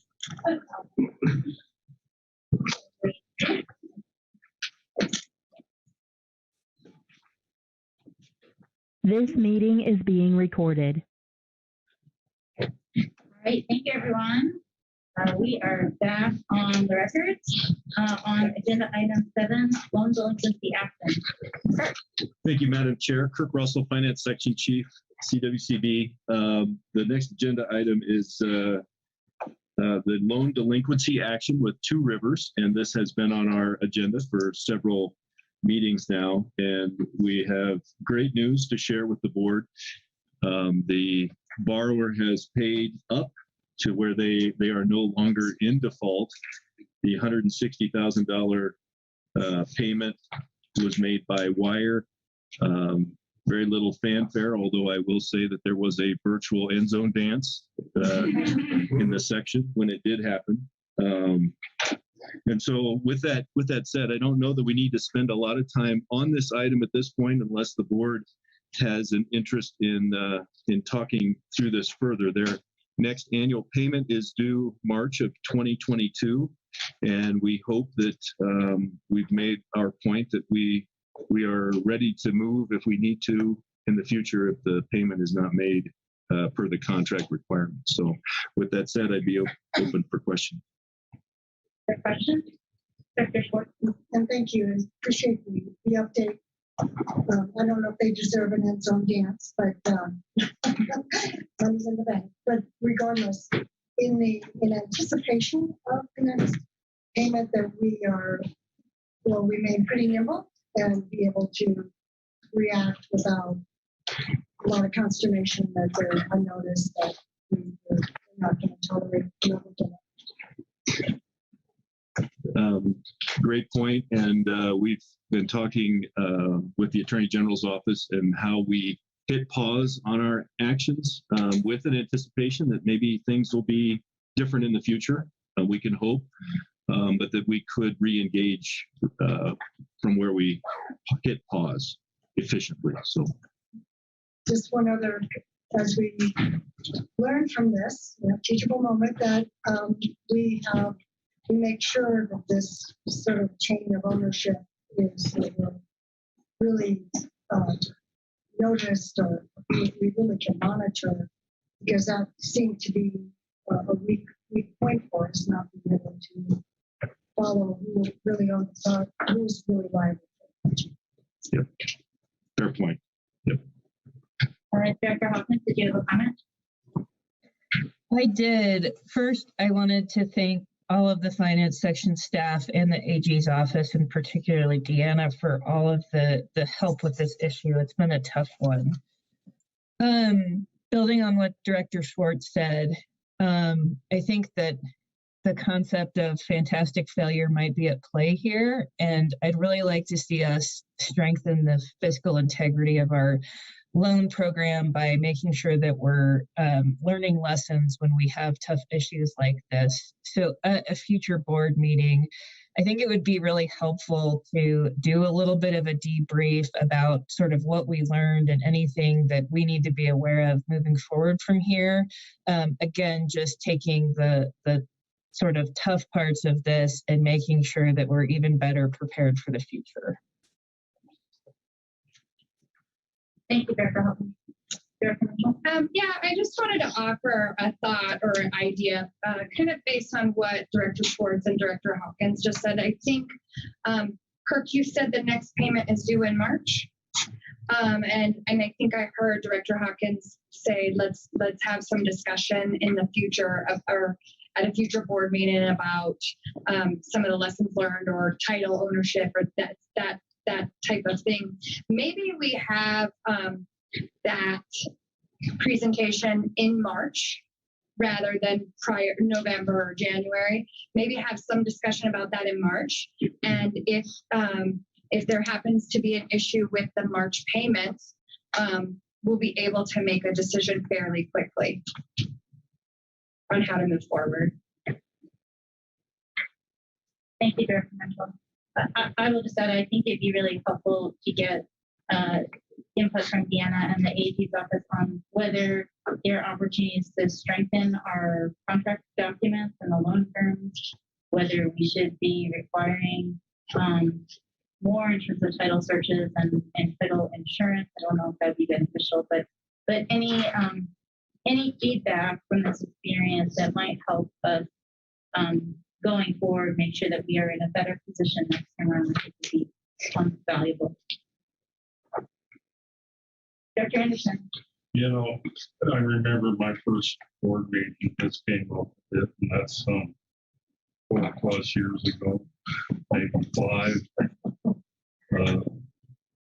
I'm not convinced this is the last time that we talk Three Rivers.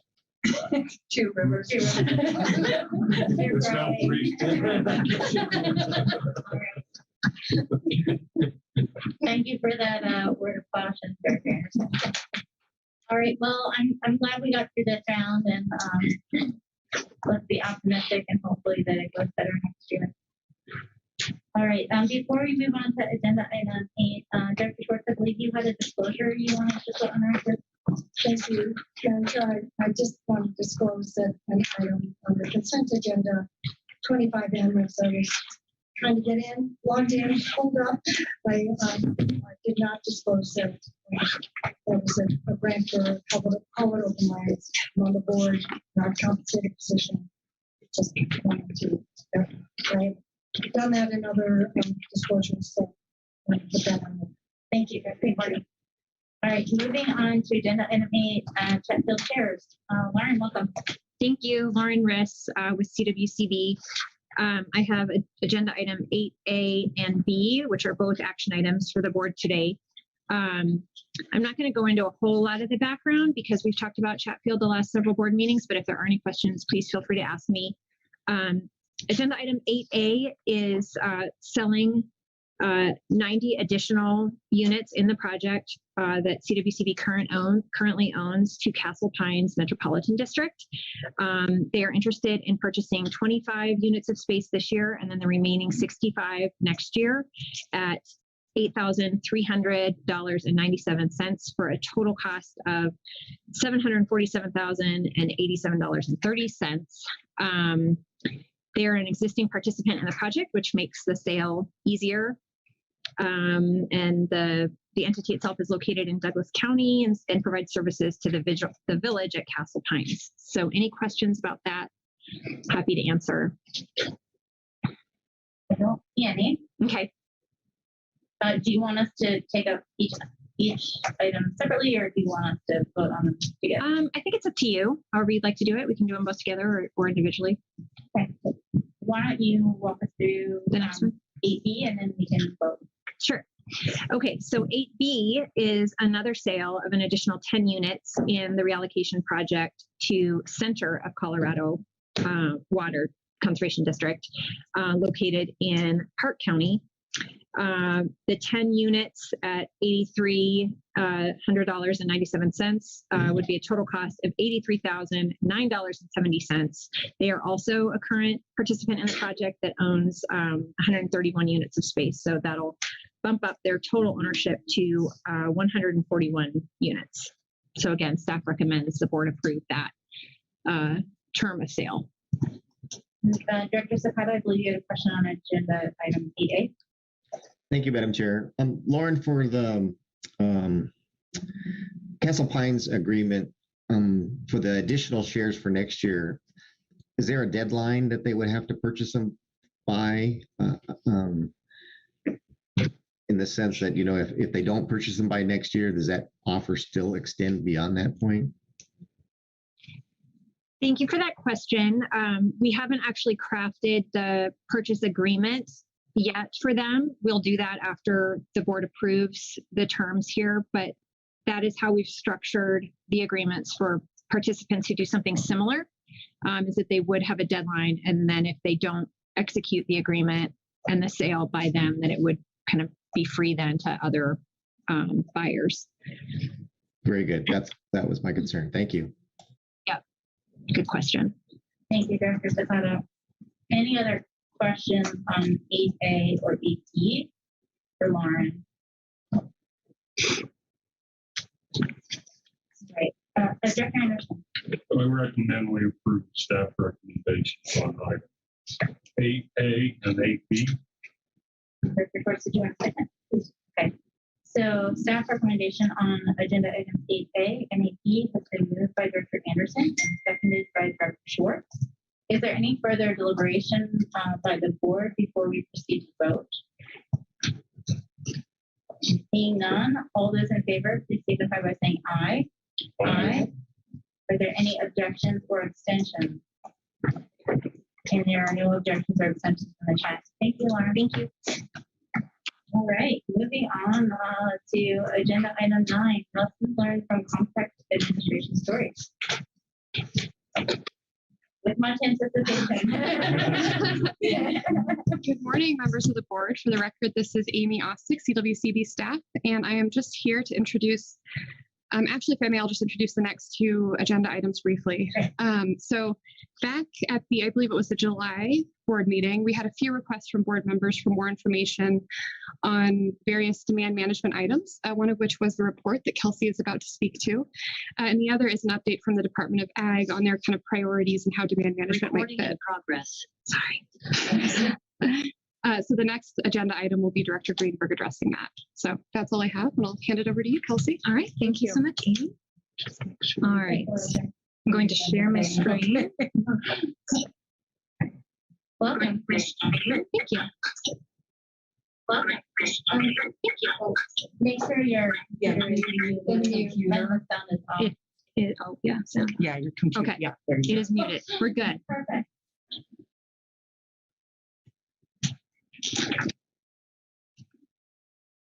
One second. I know there's much anticipation. We're getting there. All righty. There's a little bit of a lag. Okay. All right. Well, thank you all for allowing me some space to talk to you all today. I'll just introduce myself briefly and quickly. Let's see. Is it still not showing up? No. Try again. There. Got it. All right, I'm gonna give myself that point for winning over technology for today because it rarely happens. So I'm Kelsey McElroy, and I am here today in my capacity as a sociological researcher, and I am currently wrapping up my sociology PhD at Colorado State University, where I've studied natural resource sociology. So this project I worked on with Hannah Holm out at the Hutchins Water Center at CMU. And so I'm just going to give you guys kind of a brief overview of the report, which is linked in the agenda for today if you'd like to read the entire thing. I'm hopefully only going to talk for about 12 minutes, so that way if you have questions or points of discussion, I can answer them for you right now or later. All right, so very quickly, I'll introduce the report, what it is not, what it covers, what our main research question was, and then I'll go over the findings, and again, if there's time, answer questions. So Hannah and I, our main research question was, what lessons can we learn from compact administration that has happened in the Arkansas, Republican, and Rio Grande basins? So we have this question of, what could these things look like? What could compact administration look like? What if there are compact compliance issues? All those sorts of things. But we have basins that have gone through this experience before. And so are there common lessons that each of these basins has taken away from those experiences that we could learn from and see if they apply elsewhere in our state? So we don't have to reinvent the wheel every single time. Okay, so when I skip forward, it kicks me out. So I'll share my screen again. Sorry. That's okay. Okay, so what this report is and is not. So this report is based on 20 interviews, confidential interviews that I did with people in these 3 basins and feedback from some other people who are considered experts in this area from the Arkansas, Republican, and Rio Grande basins. And these interviewees included, I skipped the map because I assume you all have a pretty good geographic knowledge of Colorado. But these interviewees included farmers and ranchers, water lawyers, water managers, ditch managers. It's really struggling. Okay. I'm going to try and share. Okay. I can do it without the PowerPoint. I might start dancing without a PowerPoint. It keeps me kind of raining. And it's basically a collection of the themes that people talked about. So for instance, this report is not anything that any singular person told me. It is not any particular entity's viewpoint, and it is definitely not Hannah's and my viewpoint. These are the themes that the people that I spoke with, that these lessons came out of their experiences in these basins. And so nothing ended up in the report unless I heard it from each basin. And so that's really key for understanding why these lessons are applicable outside of these 3 basins. This is not because each of these basins has different administrative, legal, social, huge differences in their compacts. To actually do any sort of compact comparison was not part of this study whatsoever. And so these are the lessons that everyone in every basin talked about. All right. Yeah, I've got it now. So just tell me if I need to advance. Advance. More advancing. Oh. More advancing. This is I put in animations as just keep going. See, I said all of this. I remembered. I practiced. All right. Right here. We're good. All right. Finally, this is not I can't help but stand up. All right. We're just gonna go with it. Stand up. Thank you. All right. So, and also this is not the answer to all of our problems ever. That was the last thing to say. But again, to think about, make sure we understand that these lessons are the common lessons and takeaways that arise out of all 3 of these basins. So the compacts and the differences socially and administratively, geographically, are what make the stories look different in each basin. But the lessons, again, rose out of all 3. All right, advance. So, all right, and one more. There it is. All right, so now to go over the lessons for you all. So lesson number 1 is that confronting limits is painful, but unavoidable. So in each basin, farmers and ranchers talked about the impact of facing compact compliance issues and compact administration in 2 very distinct ways.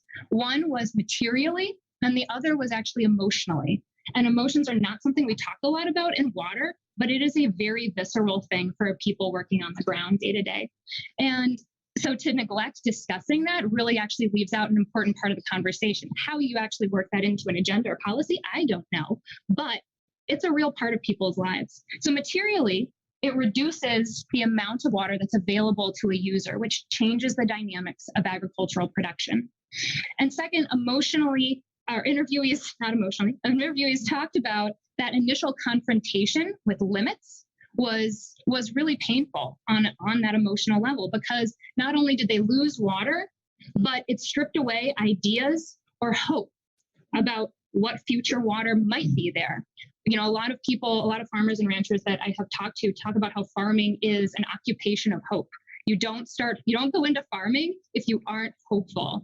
And this confrontation really knocked that hope down, because we often are thinking, you know, there's going to be more in the future. Next year is going to be the year that it really rains. Next year is going to be the year that I hit the pricing mark. I hit the markets just right with my hay crop.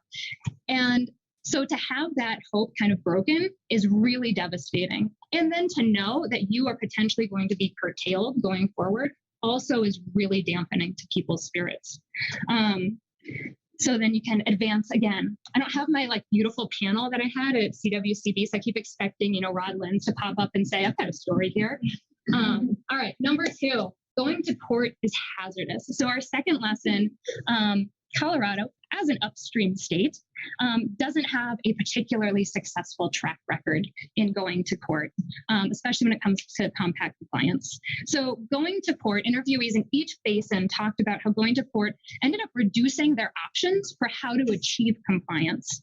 And the longer that the cases went on, the further and further those options were reduced.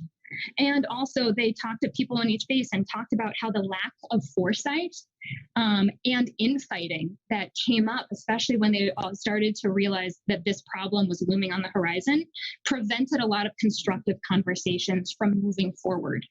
And I'll kind of get into some of why that is and with one of the future findings. And so with hindsight, everyone talked about how letting it go to court, actually, they regret those decisions now that happened in their communities, because it meant that more was imposed on them from the outside, like for instance, with the special master and the Republican. Advance 2 times. Thank you. All right, so I've combined lessons 3 and 4 here to, because they're very closely related. So lesson number 3 is that scaffolding is a precondition for effective action. So this is kind of getting into that why people may or may not be able to organize. And then relationships and trust facilitate building solutions. So to explain what I mean by scaffolding, it's more than a foundation, because you need to have these structures in place to be able to build something inside of them. So it's more than just what undergirds everything. It provides you the ability to construct that beautiful whatever that you're going to build. So by scaffolding, what I specifically mean are these pre-existing conditions within communities.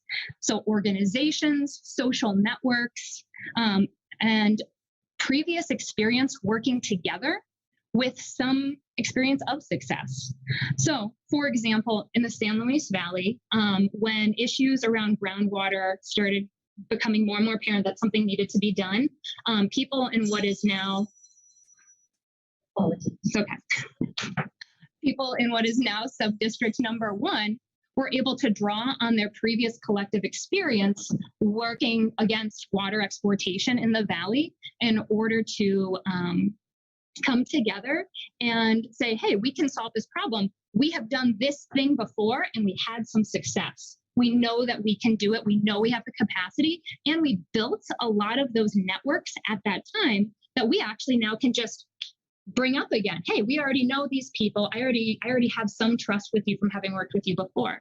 Additionally, they had the support of a lot of functional organizations that already existed who could help facilitate that action. So the Rio Grande Water Conservation District, the Conservancy Districts, mutual ditch companies. There were these organizations that, even though they weren't necessarily part at first of that experience, they were able to facilitate those conversations and moving them forward. So that foresight and collective will to act before something like a lawsuit requires trusted leadership. It requires a willingness and commitment from community members to engage in the painful, this is a quote, direct quote, painful, laborious, and effective process of working together. It's not easy. And it shouldn't be easy because it's dealing with people's livelihoods. And so for instance, in the Republican, to provide a kind of a counter example to the San Luis Valley, they didn't have some of those same structures available to draw from and provide some of that supportive scaffolding to act prior to their lawsuit. And so because of that, they didn't have a board that existed. And so their board, when it was formed, then has struggled to gain the trust of the community because of a few issues related to that, which I'm not going to get into right now. But and that board has struggled to gain trust within the community and be that space where new ideas can emerge and can be nurtured and then fed. And so one of the things that board has been doing is making extra efforts to be transparent to try to build some of that trust, such as rarely ever going into executive session. All right, number 5. All right, number 5, management supports trust. Measurement supports trust, management, and negotiation. So I decided I'm going to paraphrase Jane Austen's opening line to Pride and Prejudice. I don't know if that's like the right audience here, but it just really works. So to paraphrase Jane Austen, it is a truth universally acknowledged that nobody likes enforced measurement. I'm pretty proud of that line, so you can quote me. Okay. But that being said, I heard from farmers and ranchers and water managers in each and every basin, they talked about how nobody wanted it, nobody liked it, everybody fought against it. But now they're kind of like, well, we really have some benefits from this, that we begrudgingly admit that this has been a good thing for us because number one, it builds trust. And one of the most poignant stories that I heard was a farmer who told me, every morning I get my cup of coffee, I sit down at my desk, I turn on my computer and I pull up the numbers. I look at my water numbers first, then I look at the river and where the river's at, and then I look at every single one of my neighbors and see what they're doing. And I know that they are doing it too. And we have no problem calling each other out, and we have, and we will. And so what it has done is enabled accountability and enabled people to build trust without having to go sit down at the coffee shop with someone if you don't like them. You still can trust them from far away, and you stay over there, but it has built that trust among users with each other. Second, it can support better management. So both at the basin level in terms of meeting compact obligations, but also at a local ditch level and farm level. Irrigators talked about changing irrigation practices based on the information that they were getting about water use, and then combining that data with their knowledge and experience on their own fields to actually become better stewards of their operations. And then finally, it supports negotiation. So one experienced water lawyer I spoke with talked about how when it came in the Arkansas case, Colorado just didn't have data.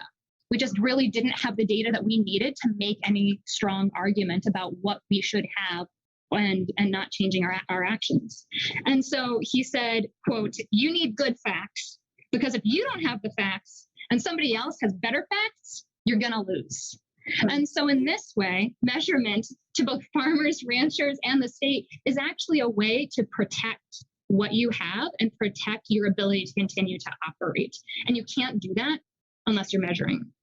All right, so that was the lesson from.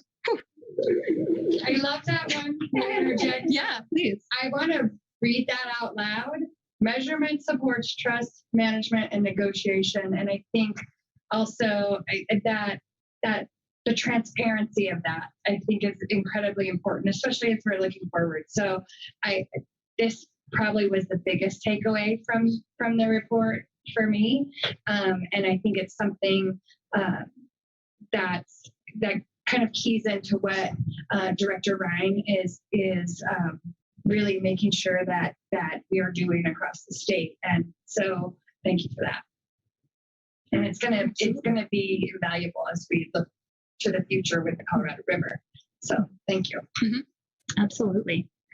All right. Forward, please. Thank you. All right. Lesson number 6. Carrots and sticks each have their place.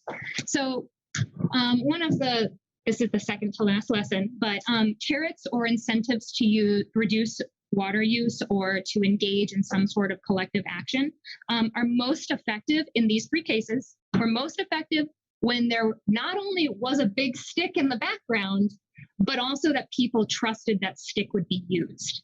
And that's a really important second point. So it's not just that, this is going to happen. It's like, I'm not going to, no, never mind. Bad analogy. We'll skip that. All right. I was going to bring up my toddler, but it's, no. All right. So it's not only that there is a stick, but that people know it will be used. And so in each of these basins, the carrots of being able to build something on their own based on their own ideas that reflected their own local conditions, they weren't actually able to do that the first time around before any of these lawsuits. And that's a really key point. None of them were actually able to act first. But since then, in the Rio Grande, we have seen the community build a plan to address groundwater. And the Arkansas, we saw the plans around efficiency and how and people coming together to build a plan that actually reflected their conditions. Nobody liked it, but they were able to do it. And part of that is because they knew that if they've been shut down before, they've not been shut down, but they've had compliance come down on them before, so it could happen again. Now, in these basins that have experienced compact administration, feeling that STING has encouraged them to be more proactive. And so it's really important to remember that 2-part piece, that carrots are effective when you know there's a stick and you know that stick's going to be used, which makes carrots not so tasty looking, right? It makes them kind of a little bit nebulous. But if you want to be able to have control over your last lesson, please advance. we'll have more local control. That's kind of the key thing to remember is there's a fine line, but there's a balance between carrots and sticks. And so kind of overarching all of these lessons was this big takeaway that earlier action enabled more local control. And that's not easy. That makes it sounds like, oh, get on this, get moving. But actually being able to act early requires scaffolding. And without scaffolding, earlier action can be really ineffective and perhaps dangerous. And so it's a fine line between moving forward thoughtfully and cautiously so that you are able to build local solutions while also making sure that this really is local control. So as I said, earlier action enables more local control. None of these basins were able to act at the first lawsuit, but they have learned from that. So I guess what I'm bringing to you all today is what can we take away from this? What role can your board play in facilitating those communities that could be impacted, in facilitating their initiative and facilitating their ability to build that scaffolding for themselves? And those solutions might not look like what we think would be ideal or what someone in Denver might think is ideal, but really facilitating and allowing those local ideas to blossom. That's what I have for you in my presentation today. I'm happy to take questions, comments for my remaining time. Thank you so much. And I think you got your pants up here when you go to the dissertation. Are we allowed to go to your dissertation? You actually are. So. And I think Directors Mitchell and Brian are going to steal your line. So thank you for that. Are there questions on the presentation? Great presentation. Sorry, I didn't get a chance to hear your water congress, but the question is, as you're looking at sort of ways to mitigate the issues and investment, for example, you're talking about groundwater, et cetera, in the Rio Grande Basin, how helpful in your perception would it have been to maybe have done some of that work up front as opposed to being more or less backed into it because of the issues associated with comment? Do you understand my? Let me paraphrase and you can tell me if I'm understanding you correctly. So are you asking, maybe rephrase it, yes. No, as we are looking at future compact negotiations, clients, how valuable is it to put investments and tools up front that maybe inadvertently basins have arrived at because of the pipeline or groundwater? Do you see what I'm saying? So kind of what are the I heard described as Band-Aids? Yeah, and are we better off to put Band-Aids in place earlier than this? The obnoxious answer from a social scientist is it depends. And that applies here, certainly. It depends on the community. It depends on the situation. Certainly with the pipeline in the Republican, that is a Band-Aid, but it's a temporary one, but it's a necessary one to buy them time to be able to build consensus or more consensus to be able to act in the best interest of their community. So it depends, to talk about the entire Western slope would be impossible. There are so many unique conditions, different situations that might be a good idea in some areas and might not. And so if we're talking about something like demand management, it depends. It depends on what a program looks like, and it depends on how it impacts people, which I have a whole nother report about. Okay. Other questions for Kofi? Dr. Bell. Trying to formulate this, but it seems to me that, you saw the Republican, they didn't really have the kind of historical context to be able to turn to in sort of their group problem solving. That made it harder. They didn't have those structures in place, and the Arkansas and the Rio Grande did. But it sounds like, and my sense of it too is that the structures that existed were the result of previous adversity, not previous good times. Yeah. And but that the sense of success, past success that they built upon was based on overcoming the adversity, not just, I don't know, being in a groove from day one or whatever. Yeah. And so when you said do not neglect the emotions, that really hit me, especially the first lesson, right? And how do you do that? But it seems to me, I don't think we neglect happiness, really. We tend to neglect the harder ones. Yeah. And that maybe part of the lesson for me here is really that looking at adversity as an opportunity more, not just to solve the problem in front of us, but also to then get that scaffolding up and get the trust started, or at least the relationship started. So I don't know if it's really a question, but it's a question to myself, I guess. It's like, it seems like everything you're talking about here really has to do with leadership in a lot of ways, and sort of taking right lessons learned and applying them in the future, or how we can. I'm just really impressed with how you skim this down to some really core things that we can all relate to. We can fit on one page, and I don't know. I just really appreciate it. Thank you. Yeah, the emotions pieces. Thanks. Thank you. Director Hawkins, that question. Thank you, Kelsey. First, I wanted to comment to both you and Hannah that the report was excellent and helpful and very readable. I had a question that touches on where Director Felt was, but also your comment about the question of scale.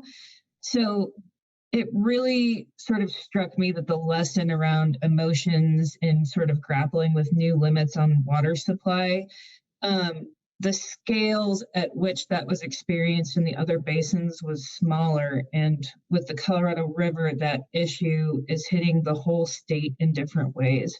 So do you have any advice on how we can think about that, especially given that often that sort of experience around limits in the water supply was experienced sort of until there was crisis? Well, that's a nice, easy question that I have a very clear response for. I think in thinking about each of these basins and what I know from talking to people,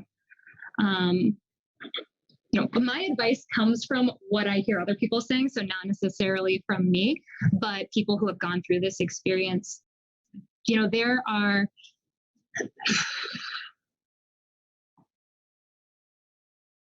people have different arrangements and relationships with water.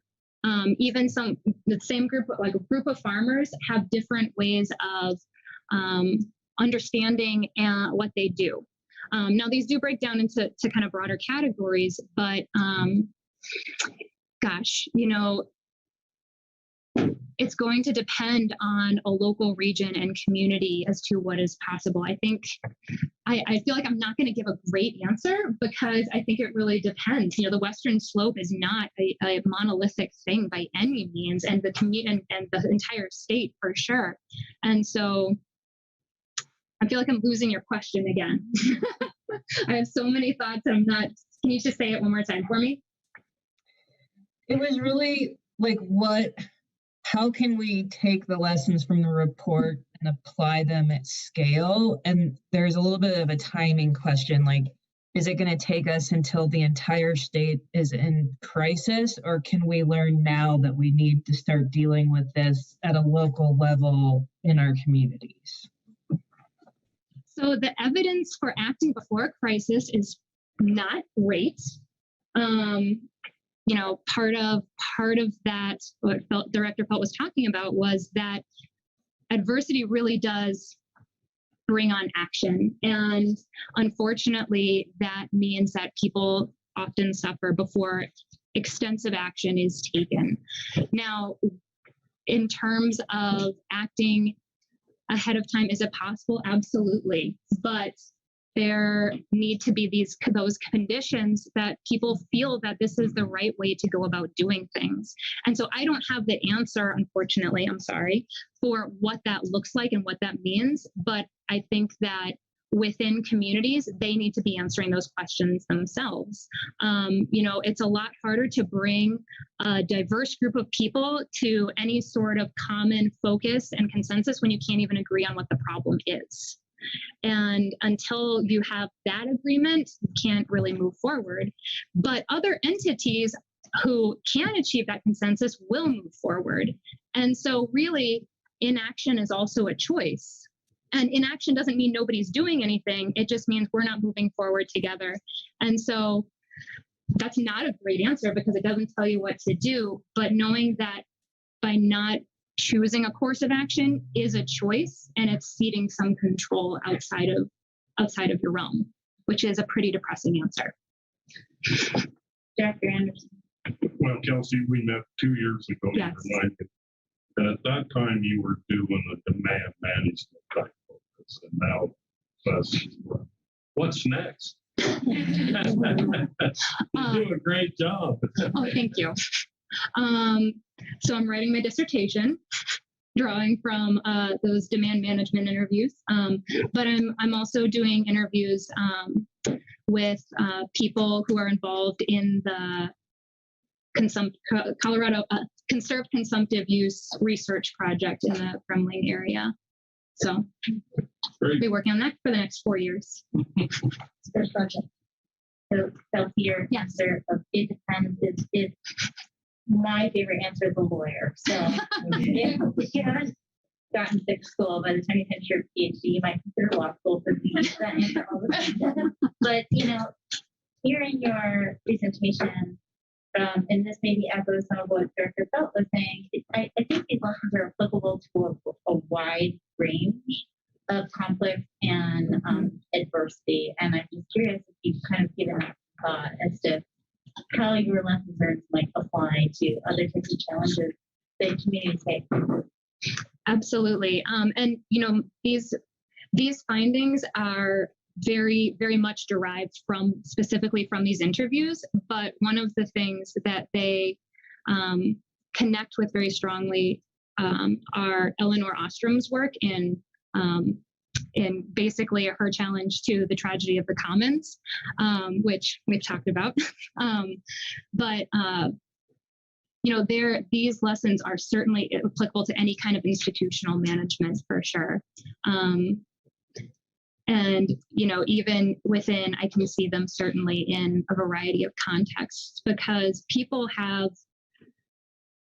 feelings about the choices that we make as a society, about the choices that we make in managing our cities and our neighborhoods and in our farms and our communities. And often when those feelings are ignored, or neglected or shamed in any way, it actually makes it really harder for people to work together, even if they disagree. And so that certainly applies far beyond this, as does that role of scaffolding and other, it's not certainly measurement in, a neighborhood, but other things similarly build trust without having to necessarily hang out together all the time. So yes, I would argue they are.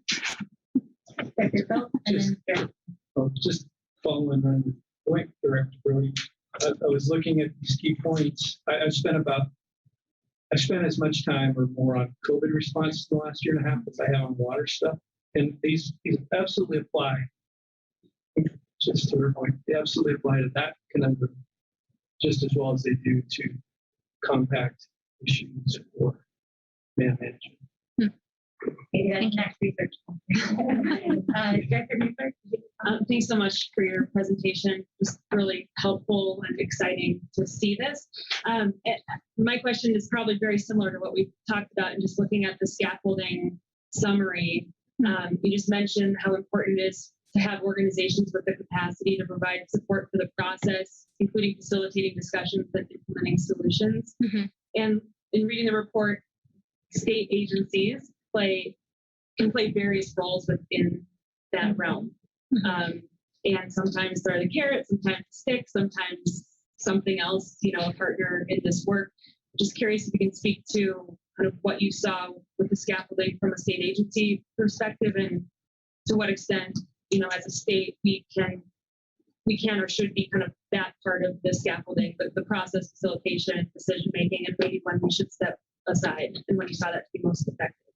It's a great question. The first thing that kind of comes to my mind is in the Arkansas where, when the issue around efficiency emerged, the state was super responsive and engaged in helping facilitate those conversations amongst water users to be able to develop those plans that eventually did become the policy and how things are done now.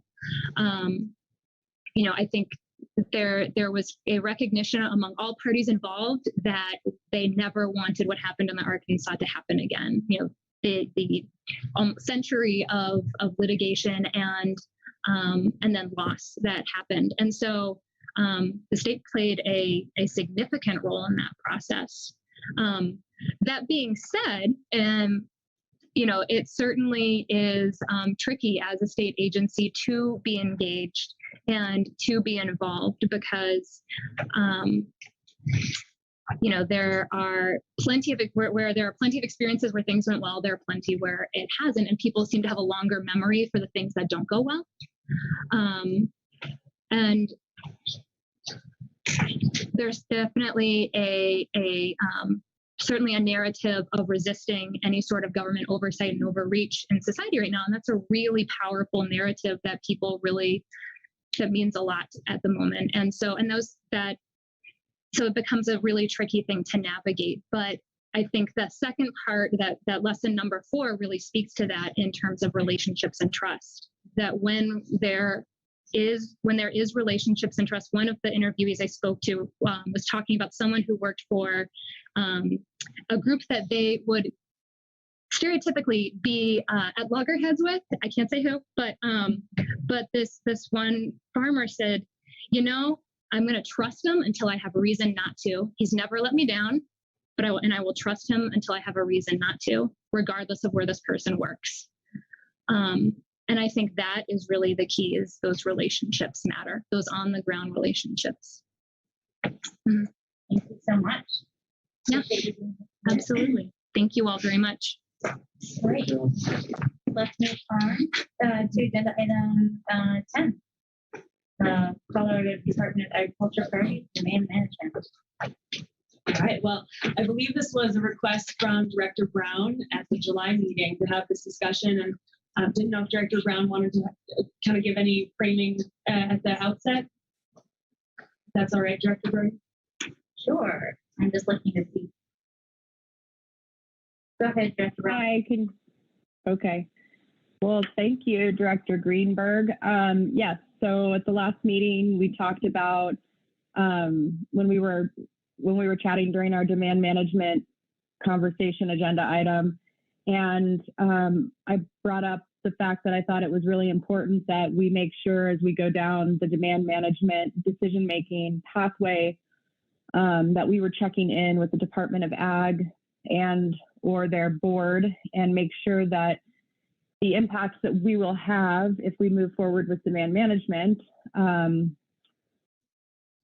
what those impacts are to agriculture, and if that program, demand management as a program, can help achieve any goals, or if it significantly hinders goals, or what we need to know to make the best decisions possible, or how we need to formulate a program if we go forward to keep the Department of Agriculture's goals and mission in mind when we do that. So thank you so much for so quickly coming back with this, Director Greenberg. It's really nice of you.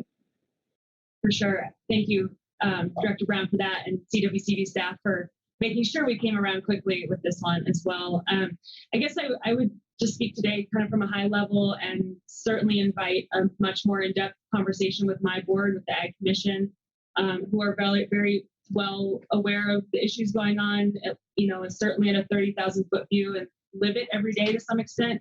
But I think when it comes to sort of the board level work, with certainly like a deeper dive across our agencies, our core mission is to advance agriculture, and that is true regardless of the crises we're dealing with or the conditions we're living in. And I feel the responsibility as a state agency representing all of Colorado's almost 39,000 farms and ranches and the many tens of millions of acres stewarded in agriculture, to find a pathway forward to preserve agriculture through change. So when it comes to the question of demand management and how it aligns with our goals as an agency, I would say we are at the table, ready to roll up our sleeves, and I think use CMU's report as a guiding light to how we move forward with this question.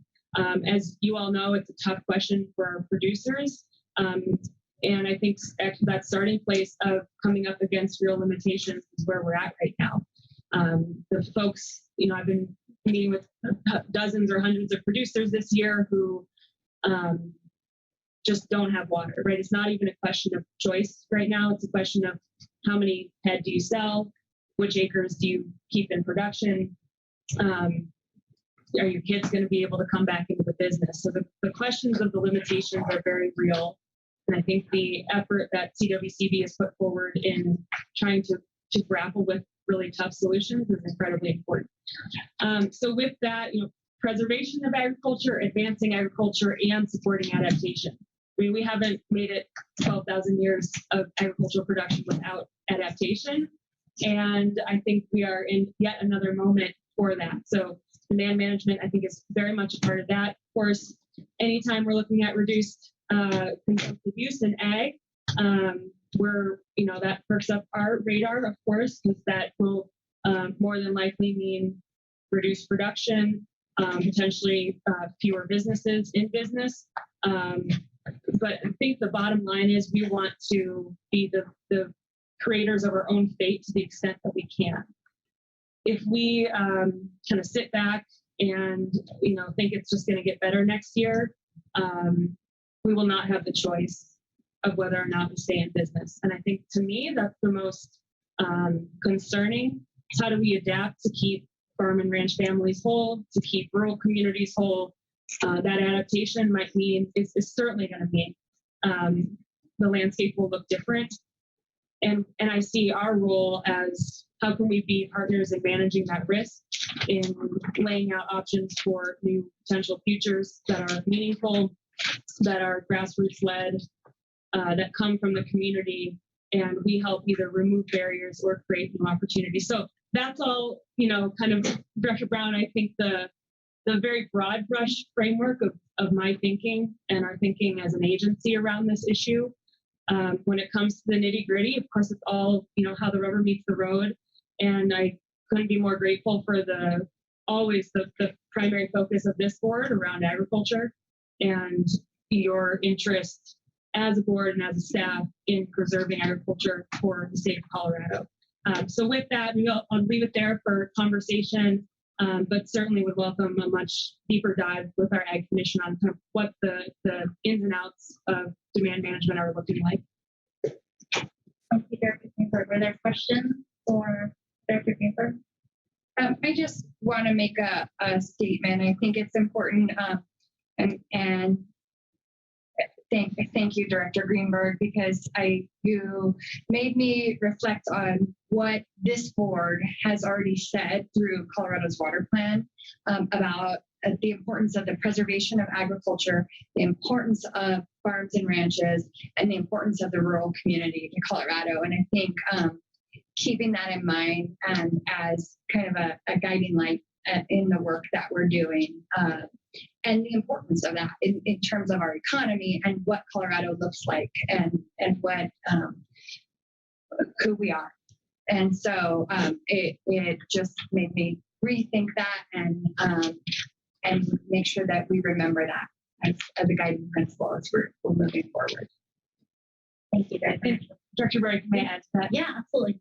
I think I've talked to more seasoned producers this year who are on the edge of calling it quits than ever before.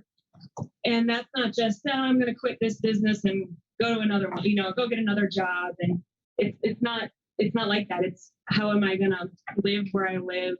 Am I going to have to move into town, enter a new job market? What does that mean for my legacy? What does that mean for my kids? What does that mean for the landscape? This land is no longer produced. And I think you all understand this, but I think we can't overstate that the lived impacts of drought and climate on the agricultural community are hitting home, are hitting not just the financial realities, but the family realities, the intergenerational questions, stewardship, that sense of pride and hope of having invested in the land for generations, and now maybe being the one to pull the plug. And again, going back to the report, the emotional toll is profound. And everywhere we go and talk about drought, I think we end almost every conversation on mental health. And we're doing as much as we can with partners in rural communities, at least for just crisis management, saying if you need any help, if you are struggling, for whatever reason, you're not alone, and we've got resources. But I think that is very much a reality right now that folks across rural Colorado are really dealing with. So, and then to add to that, I think the concept of demand management is really frightening because it can be perceived as yet another tool to take away your livelihood. And I think reckoning with the real lived experience, the real risks that people are facing, and how our language and our approach either sort of inflames that or helps alleviate that is going to be really essential to moving into sort of beyond the shock factor of what we're living into this, how can we build consensus toward coordinated action, understanding we're all fighting the same battle. Yeah, I wanted to echo that. I think more this year than ever before, I've heard that statement of we may have to get out and not be able to do this anymore. And in one day, I visited 2 ranches or farms and just very brief visit, and both very seriously were saying we may not be able to do this anymore. And I think it's important that this board remember that as we're talking about demand management. I think the folks on the ground are really struggling with how do we use even less, and how does that work in a way that works for us and still preserves that landscape and what's important. And so I think not that we don't already have a significant level of pressure as we're talking about the role of demand management in our future, but recognizing the fear that it kind of incites and where that comes from. And hearing Director Ryan talk about the anti-speculation report and concerns over that, I just think it is very important that we remember that as we look forward, because we know we're going to have to do things differently, especially when we talk about readjusting to the availability of supply. But remember, what we're doing this for. So thank you. Thank you. Director Brown.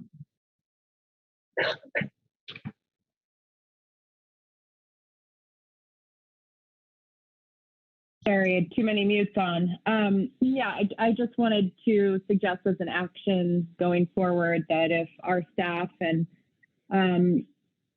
Director Greenberg, you or your staff, I don't know what format would be the best way to do this, but a workshop or like a virtual. I know a lot of your commissioners are all over the state as well, of course. If we could, take an hour or so to just discuss some of the key points and things that we're working through, even if we use the decision-making framework that we have and we'll talk about later today as something just to hear the opinions of your commission.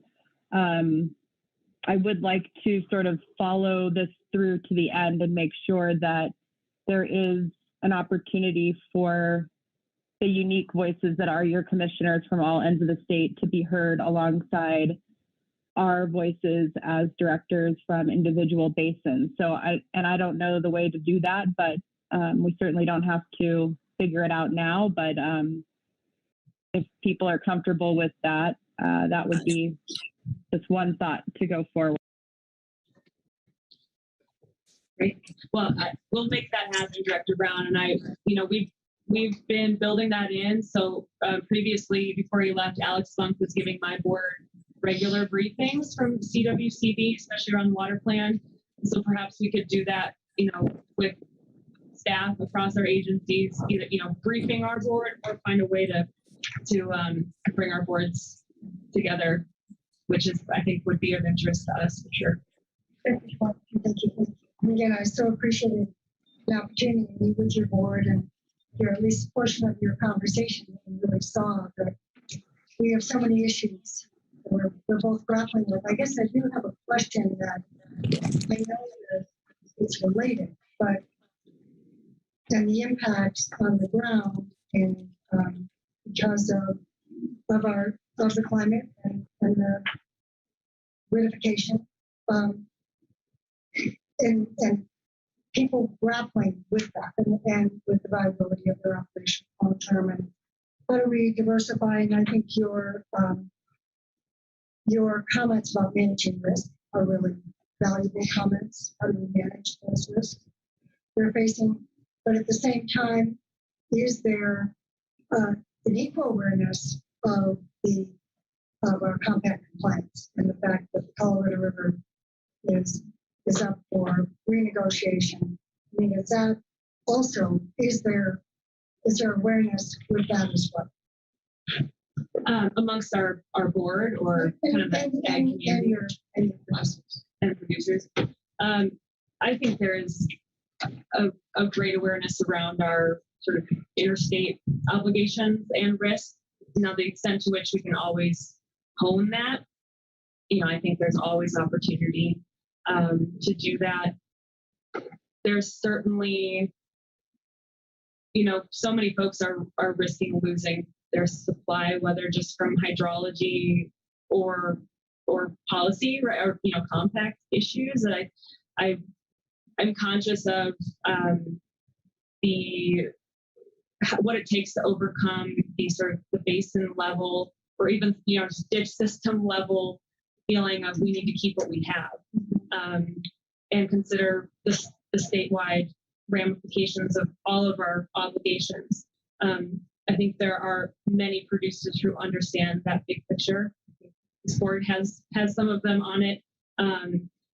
And so anyways, what I'm trying to say is that I think our water users in ag are very well aware of the issue. Can we expand our thinking around sort of shared goals and understanding of what we're up against? I think absolutely. And that's maybe where, getting our boards more aligned as my boards as ambassadors of the Department of Ag in their regions might help us as a state communicate sort of the state, how we're all in this as a state, even as basins and individual systems are facing their own unique challenges.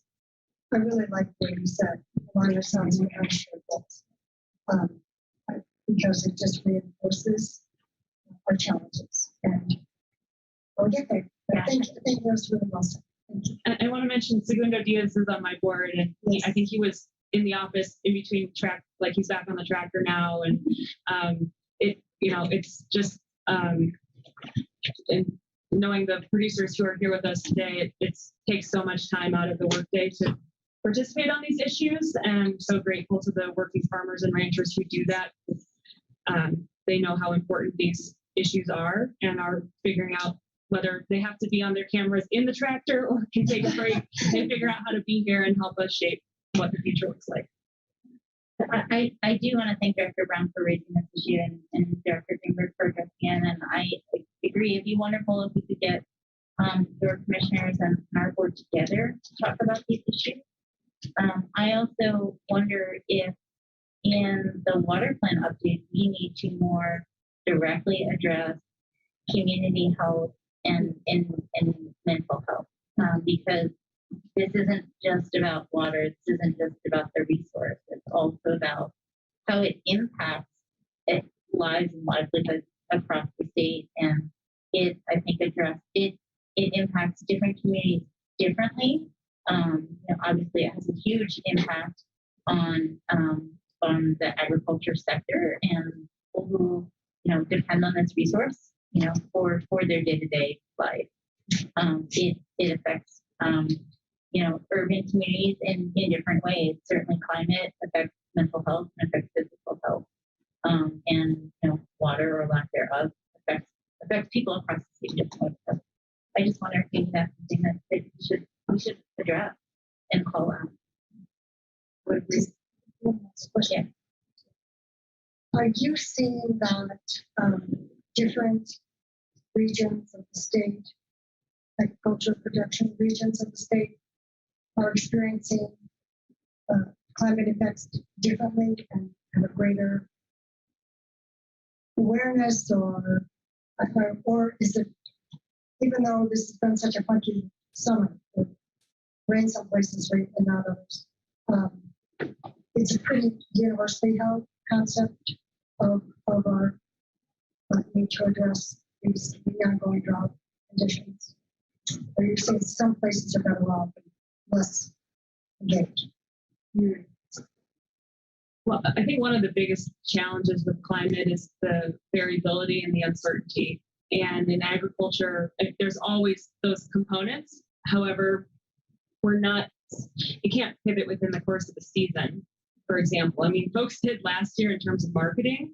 You can't change what you grow, can't change the infrastructure we rely on to process what we grow or raise. We have a lot of fixed assets across the supply chain, and we're not unique. We're not a unique industry when it comes to that. So just from a sort of infrastructure perspective, that's something I'm very much thinking of, is how we can become more nimble, more flexible, more dynamic to adapt. Because, take a year like this with half the state on the Eastern Plains not in drought, with very good moisture.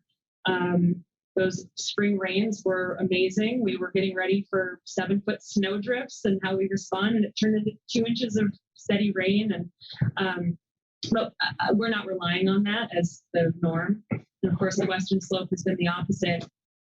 When it comes to, I think, maybe the social readiness, that if I'm correct, maybe hearing you ask as well.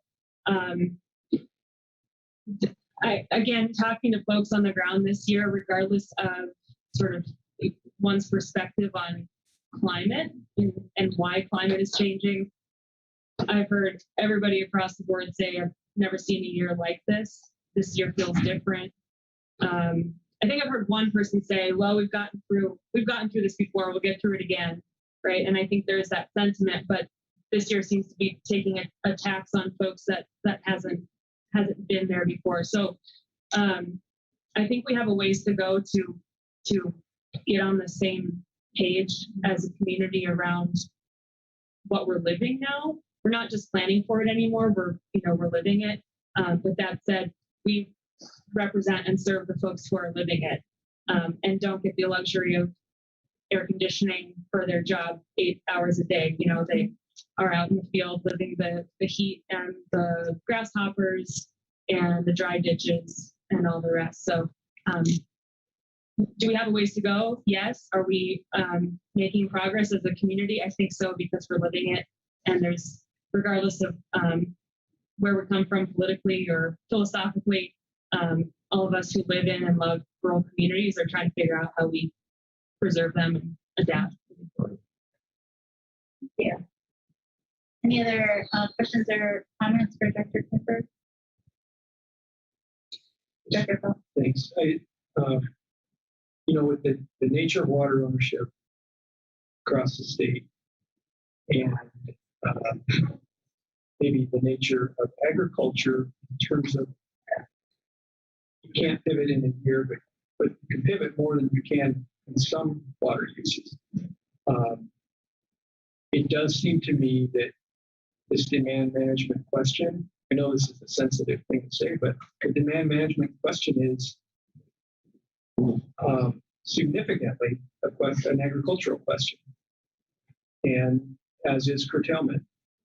And it does seem to me that as we move presumably into more strawman type discussions or tabletop exercises, that agriculture will be a significant element of those. And so the lessons we've learned so far maybe have been really abstract or conceptual. They're going to become maybe more technical or tactical, nuts and bolts.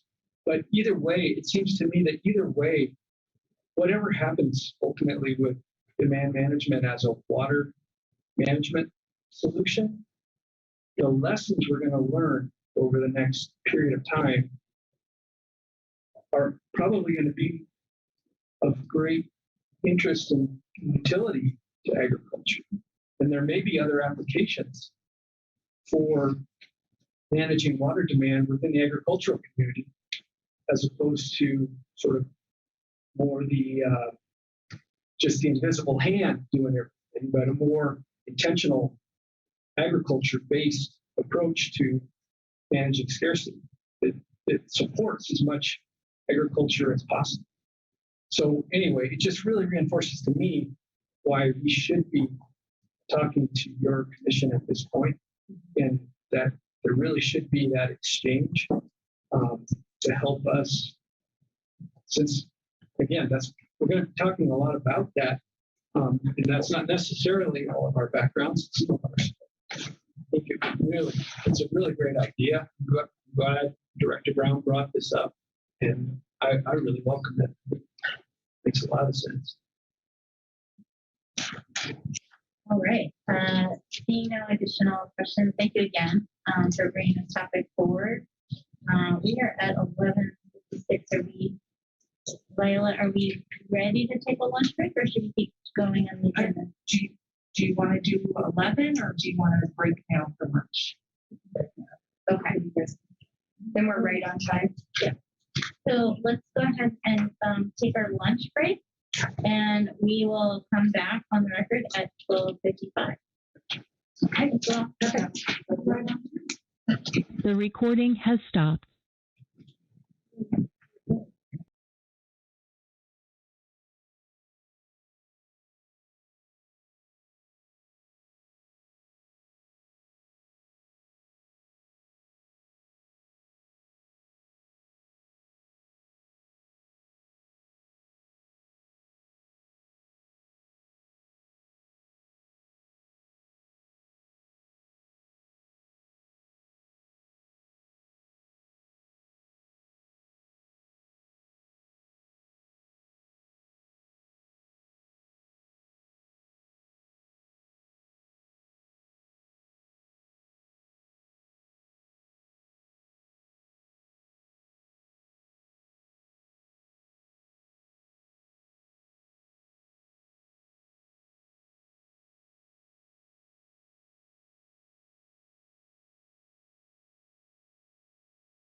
This meeting is being recorded.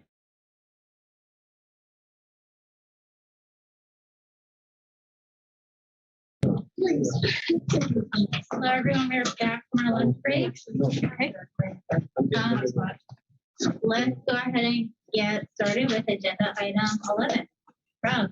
Thank you. For the record, Rob Beal, CWCB staff, and I'm presenting agenda item number 11, which is final action on the contested 2021 in-stream flow appropriation on Rincon-Lavaca Creek, located in Water Division 7. A little background: at the January 25th meeting of this year, the board formed its intent to appropriate an in-stream flow water right on Rincon-Lavaca Creek. On March 31st, Southwestern Water Conservation District filed a notice to contest this appropriation. This was the sole notice to contest received in this matter, and subsequently Southwestern withdrew its notice to contest on July 19th, and staff is now prepared to have the board take final action. So as part of the recommendation, staff is requesting the board must make 3 determinations. They're listed up on the slide up here. 1, that a natural environment exists. 2, that the natural environment will be preserved by the water available for appropriation. And 3, that no material injury will occur to other water rights. Maybe if you can go to the next slide, thanks.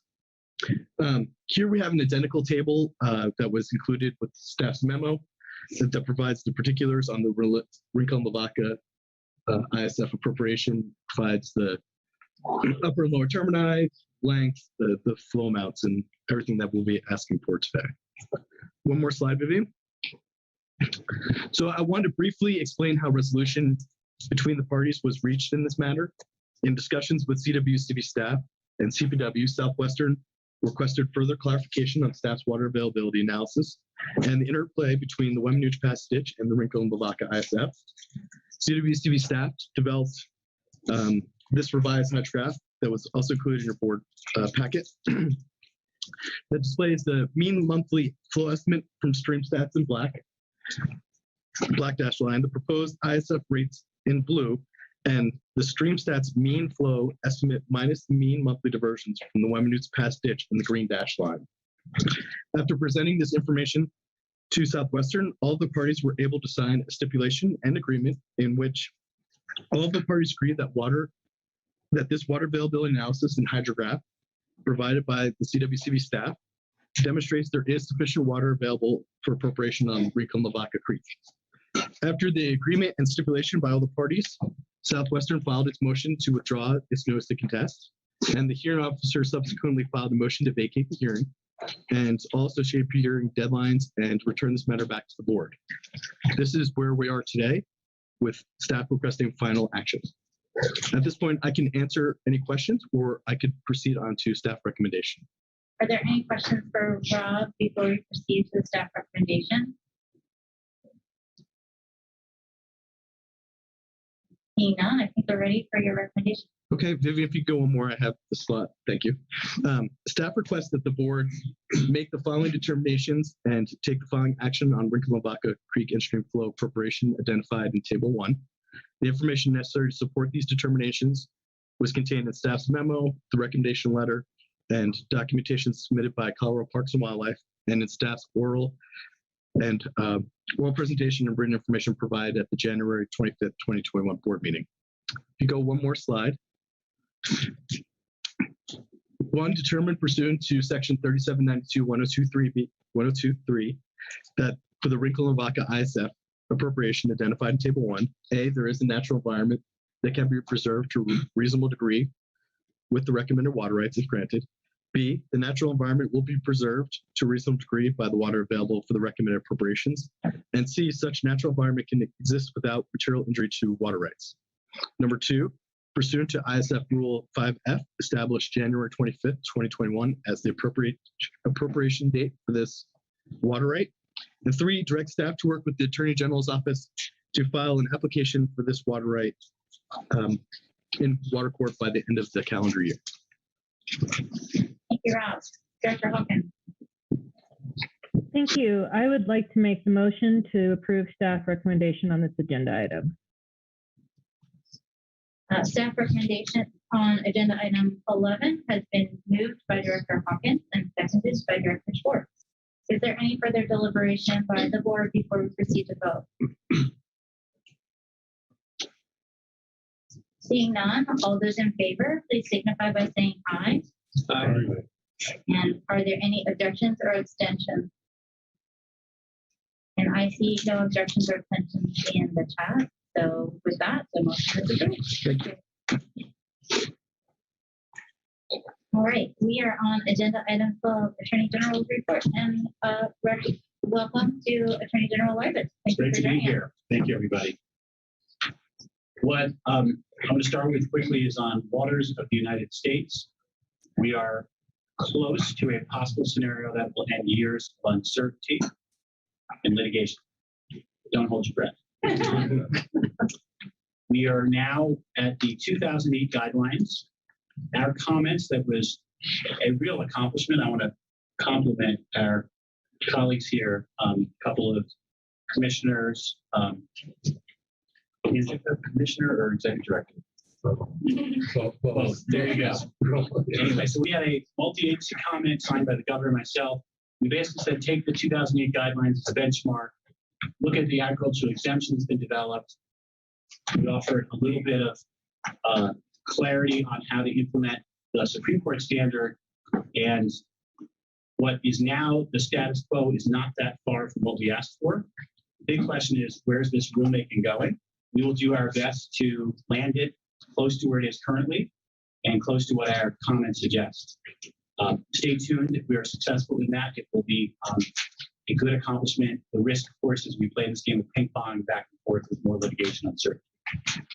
We also, like many of you, had a showing at the Colorado Water Congress where we talked about water infrastructure, something this group is familiar with. I've offered an op-ed that calls for funding both the infrastructure bill and from the Recovery Act funds to address water infrastructure. There are a lot of examples in that area. A topic that came up that may not be for this group per se, but people here may have interest. Scott Steinbrecher, Lane and I will want this conversation to keep going. How do we improve our permitting processes, which can take a long, long time? Is there room for doing things in tandem rather than in sequence? Is an area of conversation I would be keen to have. That was another important conversation. You'll hear more executive session about some of the work. I can't say enough good things about Lane and the whole team, really, truly. And I'm so appreciative of Jen taking over the role of general counsel of this board and doing such excellent work. We really are fortunate in Colorado to have the best Florida law firm in the state of Colorado. A lot of states are contracting now. We're seeing that in litigation with Mexico and Texas, where it's not officials in the state, but it's outside law firms who are driving that litigation. That is an inferior model in my mind, and I appreciate every day the model we have. Thank you. Any questions for our Attorney General? Thank you, and thank you for being here today. Just a question on really excellent work on water. I think it's certainly been such an interesting conversation for so long. Are there other attorneys general? I mean, is this a coalition effort, or are we? We're in our own place. Colorado did our own comments their own way. We are in our own place. I think it's the right place. We'll do our best to get the federal government to recognize that. The risk is a debate between the 2020 rules and 2015 rules, neither of which we think is the right approach. So we're going to give it our best. Other questions? Well, I just want to offer a comment. I'm really grateful to see Colorado leading on that issue. As an environmental lawyer, I've blocked borders, I've interpreted borders, I've advised clients under borders for years, and it's probably one of the most litigated and revised and re-revised and re-revised federal rules on the book. So hopefully we can land in a good spot. And on the permitting, I think that is a huge challenge to make sure that NEPA and other processes provide plenty of room for valuable dialogue and debate, and for considerations of very legitimate environmental and environmental justice concerns and questions, but at the same time provide the path forward that is reasonable, doesn't take decades, doesn't cost tens of millions of dollars, finding that sweet spot, I think is both a big challenge, but also a really important goal. Thank you. All right, with that, I think we are ready to move into executive session. Thank you, Madam Chair. We are going to vote to go into executive session. During executive session, we will consider agenda items 13A through 13C. This executive session is authorized pursuant to sections 24.6, 402, 3A2, and 3 of the Colorado Revised Statutes. And we are now ready. Madam Chair, I think I need to recuse maybe from the first item. From the vice chairman of the Arkansas Conservancy District. Okay. I don't know if this is okay, Viola. I turned my camera on and then pointed at Bill so that people could see him. I saw that. That was good. So if it's okay, I'll just leave it. You're just doing all kinds of good things today. Unfortunately, people are going to come up to you on the street and be like, "Oh, Greg." Yeah. That's Director Phil, I think you have a future as Viola's assistant. You do. Let's talk. Yeah, I used to kind of hacks and do all the time at Chief Ken.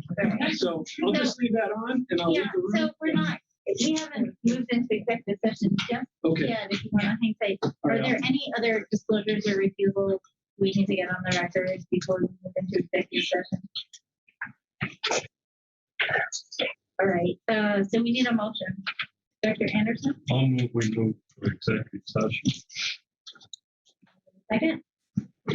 Go ahead. It's been moved by Director Anderson and seconded by Director Schwartz that we move into executive session. Is there any debate before we take a vote? Seeing none, all those in favor, please signify by saying aye. Aye. Any objections or abstentions? And I'll note for the record that there are no objections or abstentions in the chat. So we are now moving into executive session. To move the virtual people into the breakout room. And if there's anybody in here who is public, now's the time to leave, but. Or if there's any staff that we need to set out.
Okay,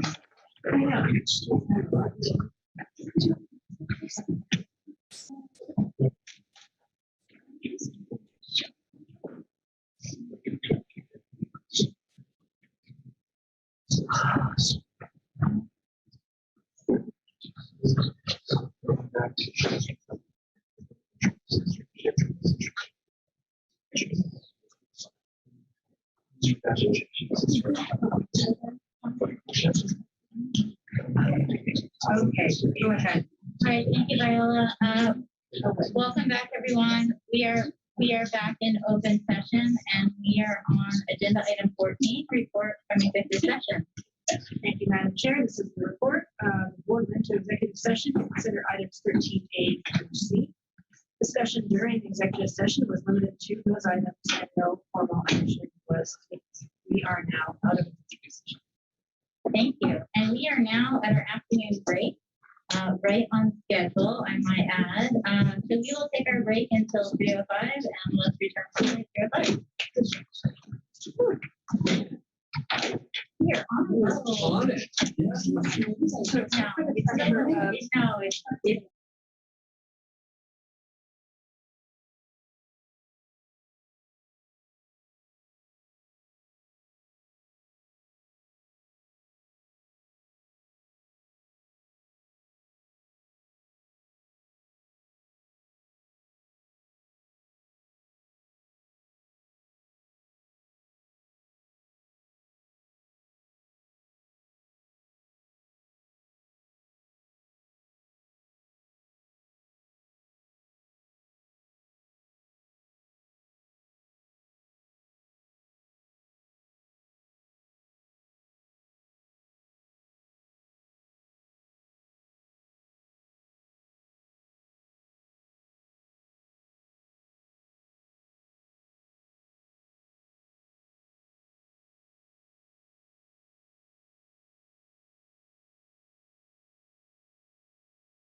This meeting is being recorded.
Here, you need a map back on. We need 15 first. What? Agenda item 15. No. We swapped to 17 and 18. I thought we were gonna go 15, 17, 18. And then finish at 16. Oh, I thought we had said 17 and 18 were going to be after the break, and then. I don't know that matters. Yeah, I don't know if that matters. Okay. Jackie was the one that requested it. Maybe she can. Well, you've got 17 pulled up. Yeah. So let's go ahead and go back on the record, and we are gonna go a bit out of order this afternoon. We're gonna cover agenda items 17 and 18, and then we're gonna come back and finish up with 15 and 16. So welcome, Michelle. Thank you, Director Brody. Michelle Garrison, CWCB staff. Presenting agenda item 17, Colorado River updates. We'll do a brief update on hydrology, drought response activities, and upcoming discussions. So, as you know, in terms of the top portion of this slide, we've had a lot of discussion about how warm and dry the latter half of 2020 and all of 2021 have been. So we're going to spend a little bit more time on the bottom of the slide in terms of reservoir operations and forecasts, and that kind of loop at the bottom, tying back into storage conditions and considerations and things that have been going on in the basin, including drought response operation activities. In terms of precipitation, precipitation for the water year remains below average. On the left is precipitation October through August, which remains below average, but not as bad as earlier this year. We have seen some improvement based on the, am I still sharing? No. It's hard if It you're- cut me out. Yeah. You're in Wi-Fi. Okay, so I will share from here. So All right. let's go ahead Sorry, and we'll keep pull it up again. Thanks, Amelia. So I'm going to go ahead and leave the Zoom meeting then. All right. And then on the right, month-to-date precipitation, which for most of the upper basin has been below average, other than some of the headwaters in the upper Creek. The monsoons for a while did provide some moisture to parts of the upper basin, particularly in the south and the western parts of the basin. That hasn't been showing up as much in September, so you'll see for September drier conditions. In terms of for the water year, we are at 80-something% of average Notably, July and August came in at 145 and 113% of average because of that monsoonal flow. So we'll see some changes to some of the forecasts, but only slightly. So the monsoons did provide some relief to some parts of the basin, but everything still remains below average. So in terms of snowpack, you've seen this before. Snowpack was below average, but not nearly as below average as the runoff, which is shown on the right-hand side of the screen as soon as we catch up. As with the monsoon flow, this year is continuing to look slightly better than 2002 and more like 1977 in terms of annual inflow to Powell. Are we ready? There we go. All right, next one, Viola. Sorry. In terms of runoff to Powell, April through July ended up 26% of average. And on the lower right-hand side, you could see for each of the upper basin reservoirs in Powell, what that looked like. Fontenelle and Blue Mesa and Navajo coming in at 44, 47, 51% of average. So also extremely dry for storage conditions.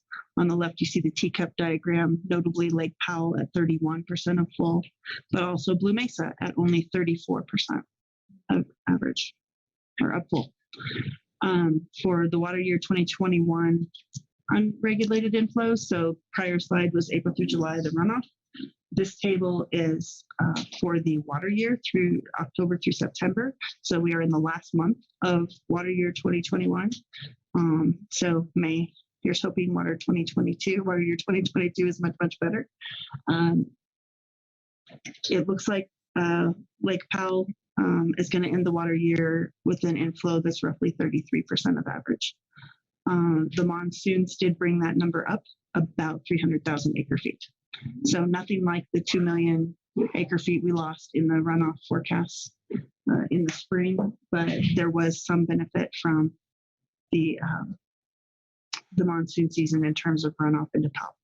So Powell should gain about 300,000 acre feet in unregulated inflow. That is completely separate from the drought operations that we're going to talk about next. So that 300,000 acre feet is precipitation.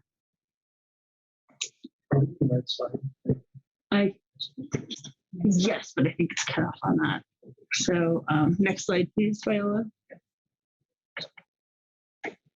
Looking ahead to the climate forecasts, unfortunately, the climate forecasts now no longer indicate continued monsoon moisture, although I think for the next week or two, the lower basin may still receive a little. So on the left, you'll see both sides. All right. Now it doesn't want to. I'll keep talking.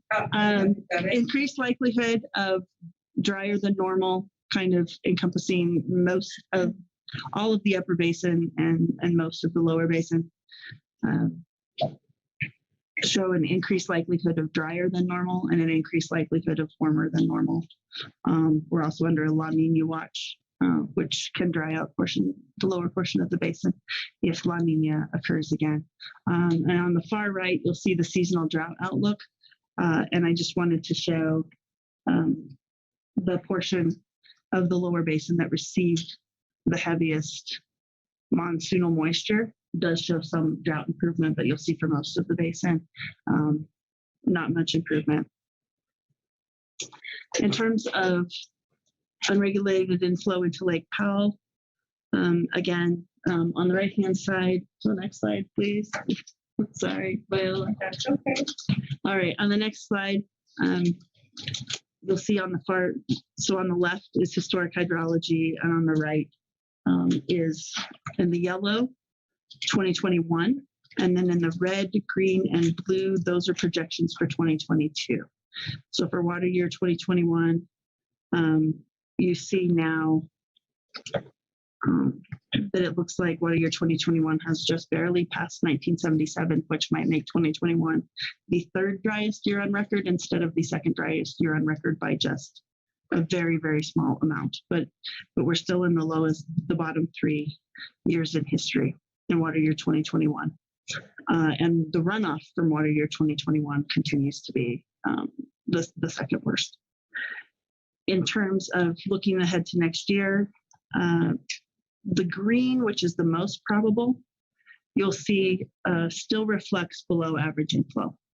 So as they look out into next year and they're forecasting based on current conditions right now, they are, and then they look at all of the traces of things that have occurred in the past 35 years with the conditions we have right now in terms of soil moisture. They're predicting that next year is most likely going to be below average, with the minimum and the max also shown in the red and the blue. So if it does get wet, they are still forecasting a possibility of being above average, but most likely, and what people are planning for then is that next year will also be below average. So what does that mean in terms of operations at Lake Powell? For water year 2021, Lake Powell released 8.23 million acre feet. For water year 2022, which starts next month, Lake Powell will release 7.48 million acre feet. Sorry, next slide, Viola. Sorry. And that's now been locked in by the August 24-month study. So now we know for certain that water year 2022 Lake Powell will release 7.48 million acre feet. Looking ahead to water year 2023, based on those bars we saw on the previous slide for min, most, and max probable Lake Powell inflows for 2022, projections for Lake Powell releases for 2023 range from maximum probable forecast would indicate a 9.0 million acre foot release. The most probable forecast indicates a 7.48 million acre foot release, and the minimum probable a 7.0 million acre foot release. In terms of wrapping up water year 2021, the drought contingency plan activities that are still ongoing include the drought response operations agreement, which was activated in May 2021. We continue to update those minimum probable forecasts, and we can continue to work with Reclamation on a plan that we will be ready to implement as necessary by April of 2022. So right now, the states are working with Reclamation on developing that plan, what that plan should look like, that type of outreach that should occur before that plan is completed and prepared for implementation if hydrology continues to stay dry and it is determined that DROA releases are necessary in 2022. For the lower basin DCP, for 2021, there were conservation activities, and we'll go over those in just a minute. But first, to talk about the drought response operations that were conducted in 2021 in July, August, September, and now forecast for September, October, November, and December. These were done by Reclamation based on their determination that there was an imminent need under the DROA agreement. So sorry, next slide, Viola. So these releases were not part of a regular plan developed by the states with Reclamation. These were put together solely by Reclamation based on their determination of imminent need under the agreement. Under this plan that Reclamation released, 181,000 acre feet of water from the upper basin reservoirs is being released to support Lake Powell elevations. Blue Mesa will release 36,000 acre feet. And Reclamation is currently working on accounting for those releases. The state engineer's office is also working on that accounting to make sure that the amount released by Blue Mesa equals 36,000 acre feet. And that when 36,000 acre feet has been released, that releases for DROA can be ceased.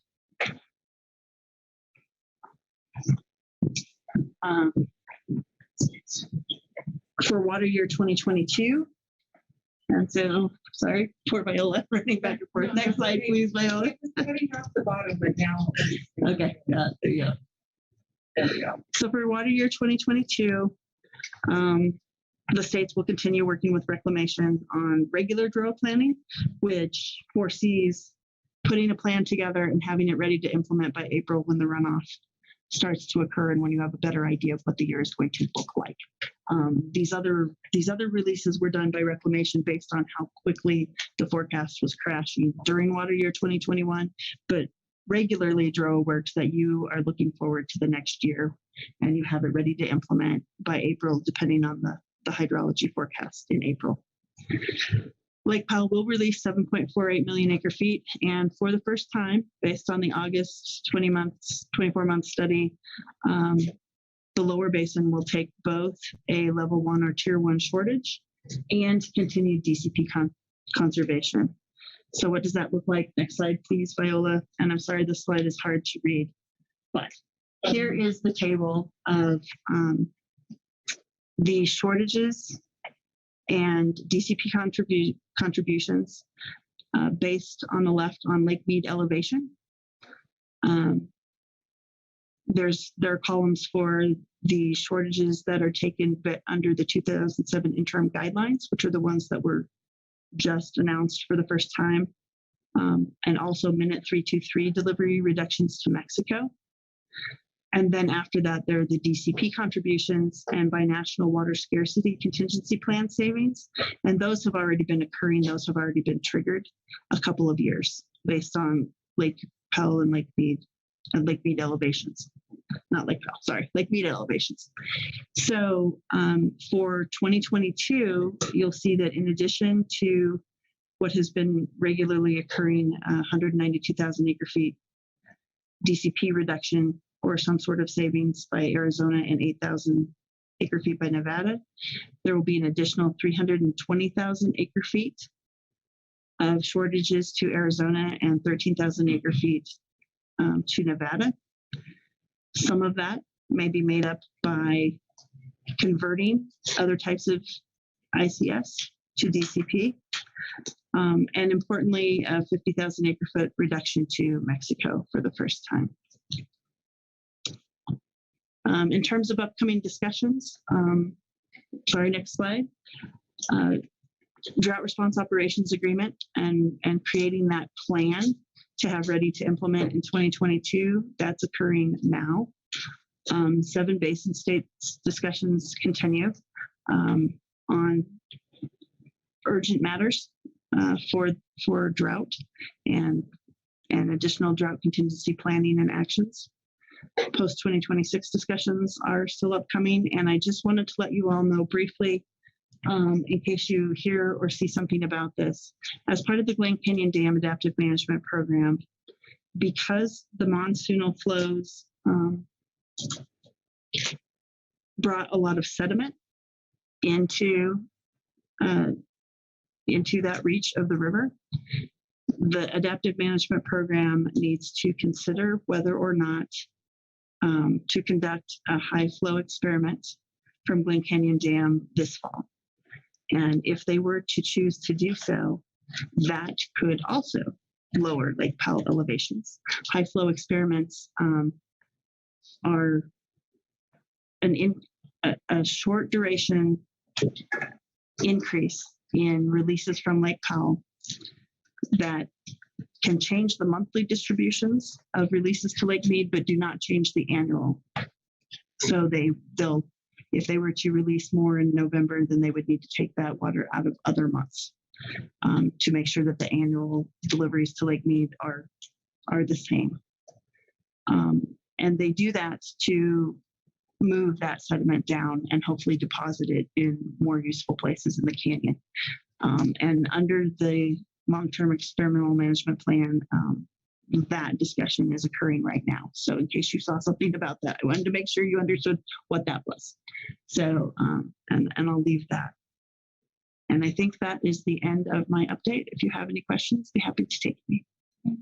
Director Hawkins had a question. Thanks, Michelle. I had a question about the water year 2022 release. Has that dropped since our last update?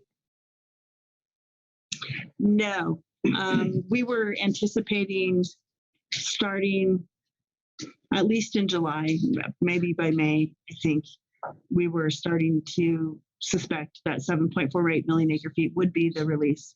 And certainly by July, that's what we thought was being projected. But it is made official when Reclamation releases their August 24-month study. So that became official in August. Thanks. Director Phil? This may be a uninformed question, but it seems like we keep talking about things that expire at the end of 2025, and then we talk about post 2026. It's like there's a year. Thank you, because I debated whether or not to try to explain that in my memo. So it'll be easier to do in person than it was in the memo. So the interim guidelines expired December 31st, 2025. But operations for the following water year are determined based on that August 2024 month study. So the August 2024 month study projections of December elevations for 2025 will actually determine the operations for 2026.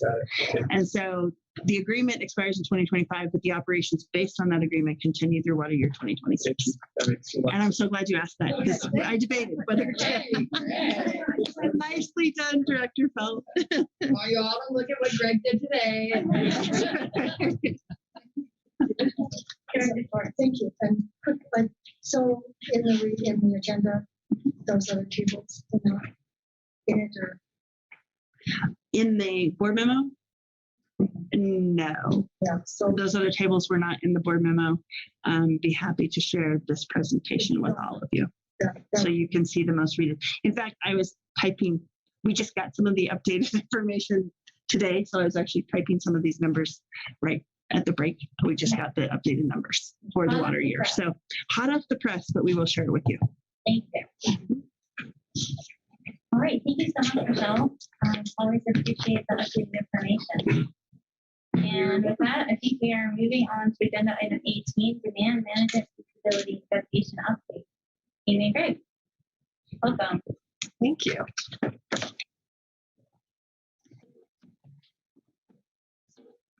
So for the record, this is Amy Ostick, CWCB staff, here to present on agenda item 18. And Greg Johnson, CWCB staff. So we are here to talk about demand management today, and particularly to further discuss this decision-making roadmap that you all are intimately familiar with at this point. How do we control is? Oh, okay. If you go to the next slide, that would be great. So we wanted to go over a few things today. The context for decision making, a quick kind of review of some of the materials that you all received supporting your decision making efforts at the workshop, and then finally revisit that decision making roadmap. And we're going to get in a second to the context for decision making that's laid out in step 2 work plan, but I thought it would be helpful to start with some even broader context today. And I'm going to say some things that I've said before, but I think it's just really, really, really important to repeat these things. So the first is demand management is one potential tool in the toolkit. It's not the silver bullet by any means. Another, I think, important thing to mention is that, you know, this is an interstate decision. This would need to be a decision among the 4 upper division states to move forward with any program. We would need the buy-in from all of them. As we are all very aware, as the demand management feasibility investigation is ongoing, the basin states are also working together with Reclamation on implementation of other elements of the DCP. So we have kind of this unique opportunity to see how all those other elements of the DCP and how the other tools in that toolbox are working, particularly in this very dry hydrology that we're facing. So, you know, there is this, again, this ongoing kind of discussion among the upper division states. There are all these other elements of the DCP going on. And in some ways, there is this resource issue. We're very focused on all of that. But at the same time, again, we're all kind of watching to see how that unfolds. So just important to keep that in mind. And I also just kind of wanted to make the point that as we talk through all of these intrastate demand management elements like monitoring verification, how would we do that in Colorado? That, of course, is important to the interstate process, but there might be things that we can learn from that for our own state as well. that we can keep regardless of what happens with demand management. So just a few things I think to keep in mind. And we have our slides. Are we good? Yes. Okay. Thank you. So, so that's kind of the big picture context, I think, to keep in mind. But then there is the context that comes to us from the step 2 work plan that was adopted in November. And this is where you all kind of laid out this 3-step analysis of achievability, is it worthwhile? And then finally, is it advisable to make a feasibility finding on demand management? And I want to just really focus in on this first question of achievability, because I think that's where a lot of the initial work focuses in this decision-making roadmap, and a lot of the work that we've talked about so far is focused. And I just kind of want to put out a reminder that, we went into a lot of weeds at the workshop, a lot of very good weeds and rabbit holes, but the question here is not how we would design a program. We're not designing a program at this point, and I just kind of want to put that reminder out there. The question is really, can we design a program? So Greg had this really, really great analogy that I'm just going to use to death from now on the other day, which was, we're kind of looking at whether we can build a house right now. We're not looking at how we are going to build the house. If we actually want to build a house, we have to do it with 3 other entities that are, also have significant interests and probably some ideas about how that house should be structured. So right now, the discussion is really focused on this achievability part. From Colorado's perspective, is it possible to build a structurally sound house pursuant to the regulations that we've been given? And I loved that analogy, and I'm glad that he brought it up. So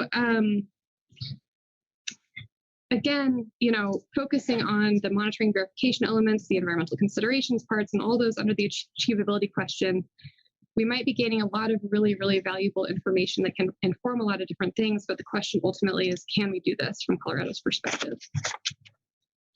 So next slide, please. Thank you.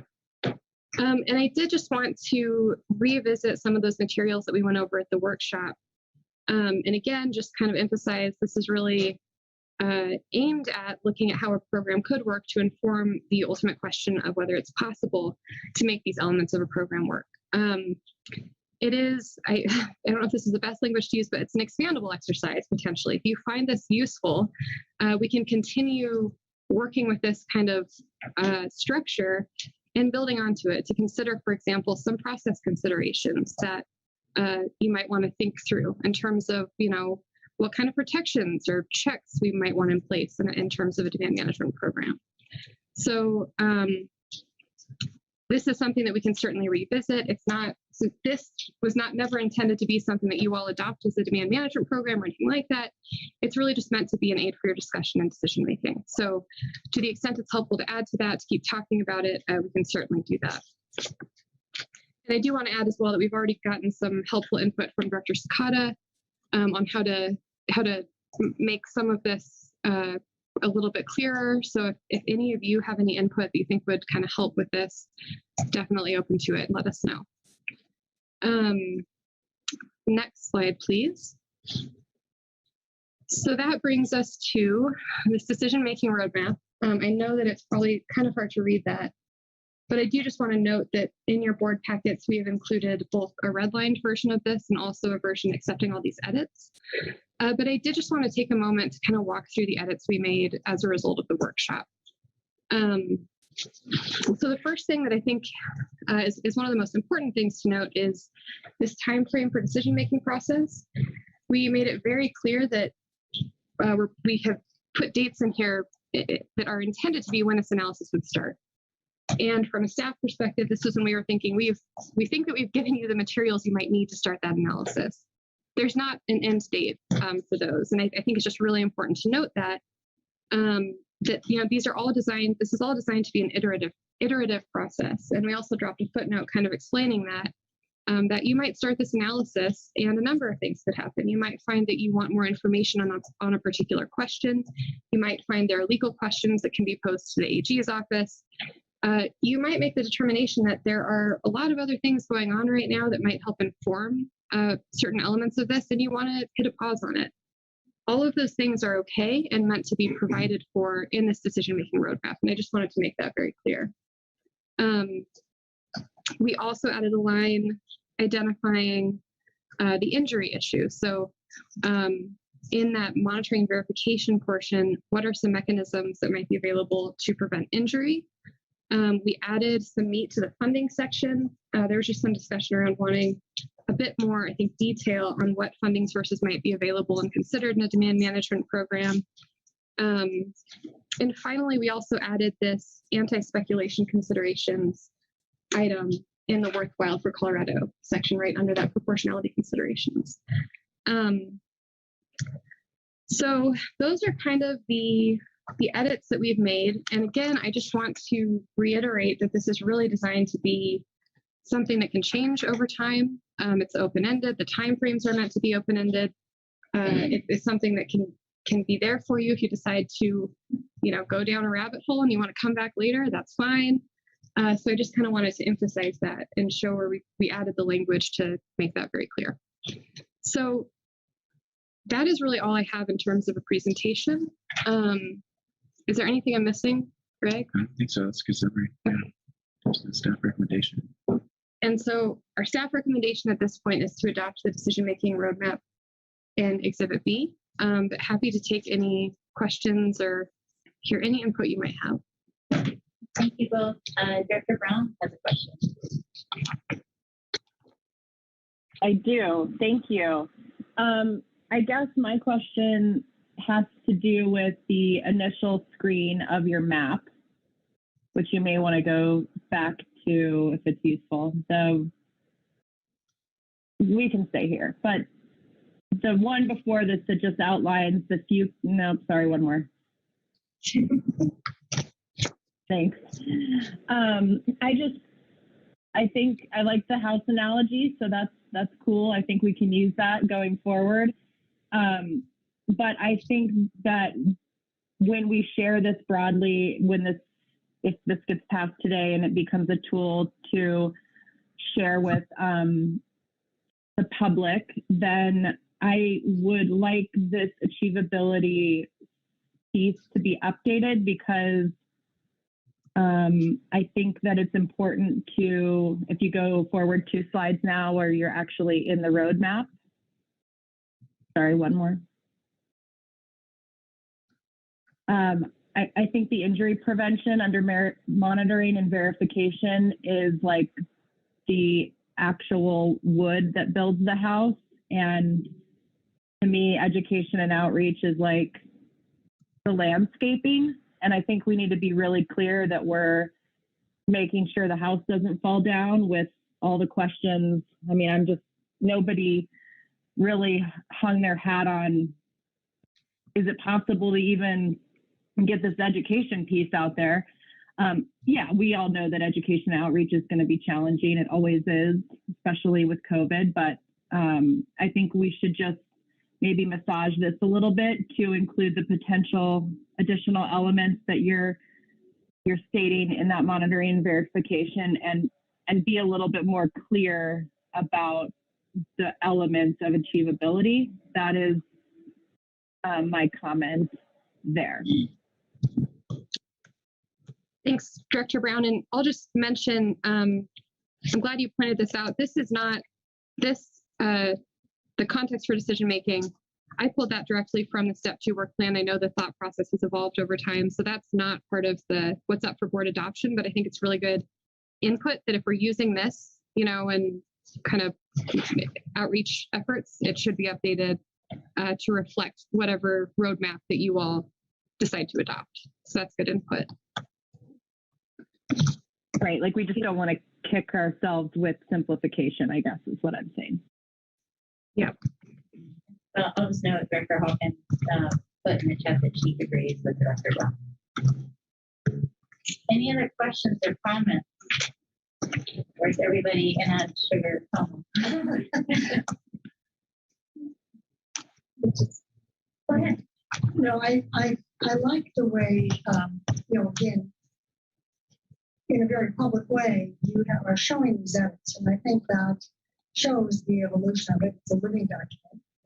We're not necessarily buying the precise language, precise words, but buying into a process. Do I understand that? That's absolutely what was intended. And so I think that this really demonstrates it. We haven't done it yet, so this is evolving, and I think in showing timeframes that we can start to visit different. So I appreciate that this didn't come with the edits as just representing that this is what we have. Thank you. We're not buying the house yet. We're just trying to figure out if we can build this one. we're gonna apply for the mortgage. Now, Great. Other questions or comments?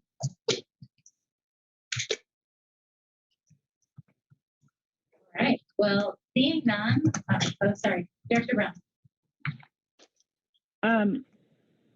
I just wanted to say thank you. I know that the last meeting we put a lot out there, and I think staff did a really nice job of condensing this, and I just really appreciate it. So thank you. So it just kind of clarified today a little more, I guess, to me that we're doing internally within Colorado feasibility investigation, and we feel, well, obviously we're taking the lead in the Upper Basin, and we feel we should because of who we are and our percentage of the pie and everything. And then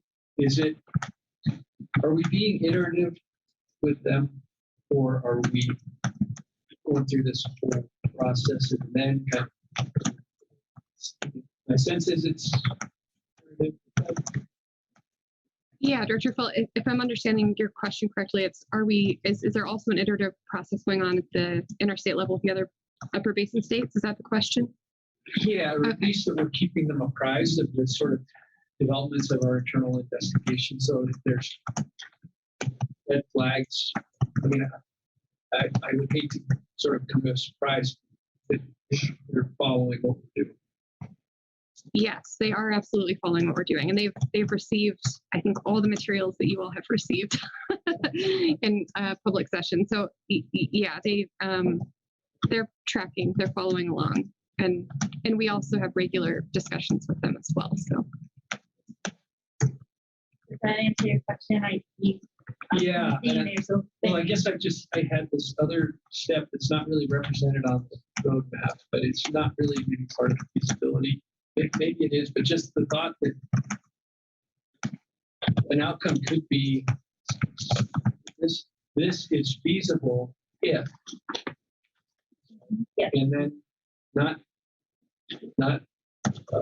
returning the compact lane or anything, but just like potentially talking as a 7-state route. You know, we have a good plan that ultimately you folks in the Lower Basin are going to be the true beneficiaries of, because this will allow you to continue to operate as you have in the long term. But we may need you to consider some modifications that make this all work together.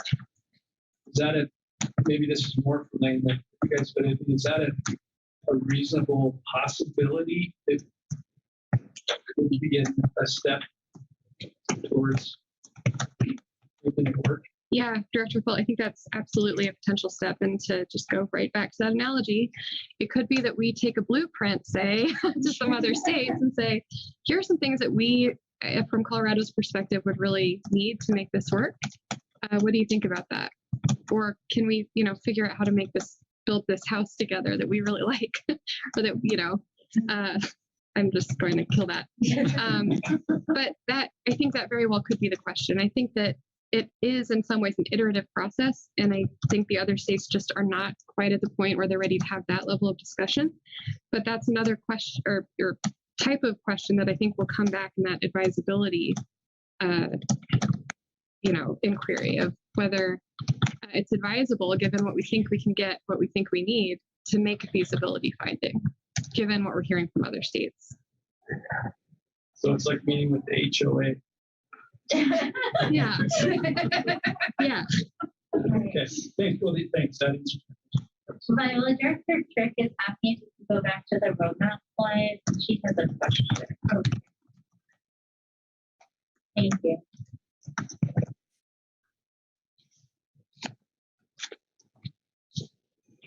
Go ahead, Dr. One. Oh, the next one, I think the next, yeah, the next, sorry, thank you. Sorry, I'm not doing it. It's actually Vivian. Oh, thank you, Vivian. Thank you, Vivian. Could you go to the next one, please?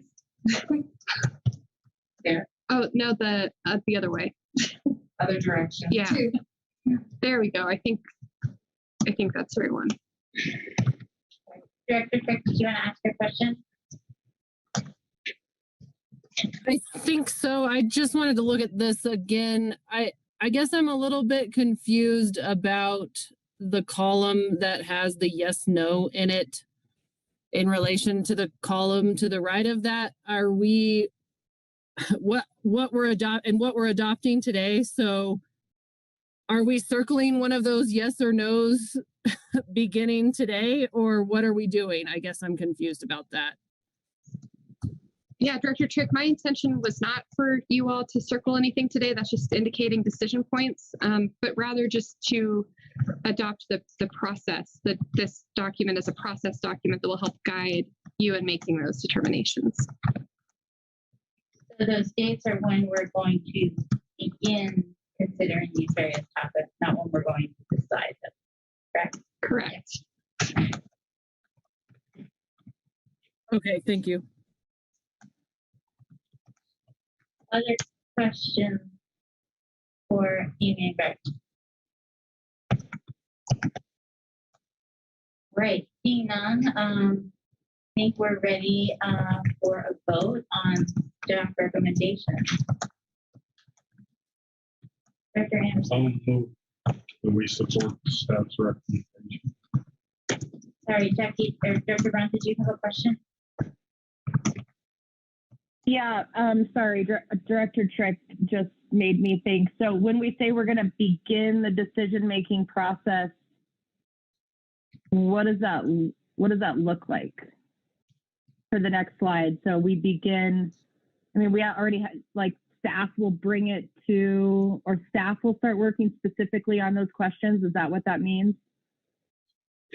Yeah, so Director Brown, I guess what I had envisioned is that, you know, I think the question to you all will be, given the materials that we've provided to you, the exercises we've provided to you, what do you feel comfortable starting to check off? For example, education and outreach, I think we've always thought might be some low-hanging fruit. We've also done some work in preparing a concept of an education outreach plan that could, you know, be part of a demand management program. So it would really be your prerogative in terms of we're ready to start checking those things off, or we have some additional questions that we need answered to do that.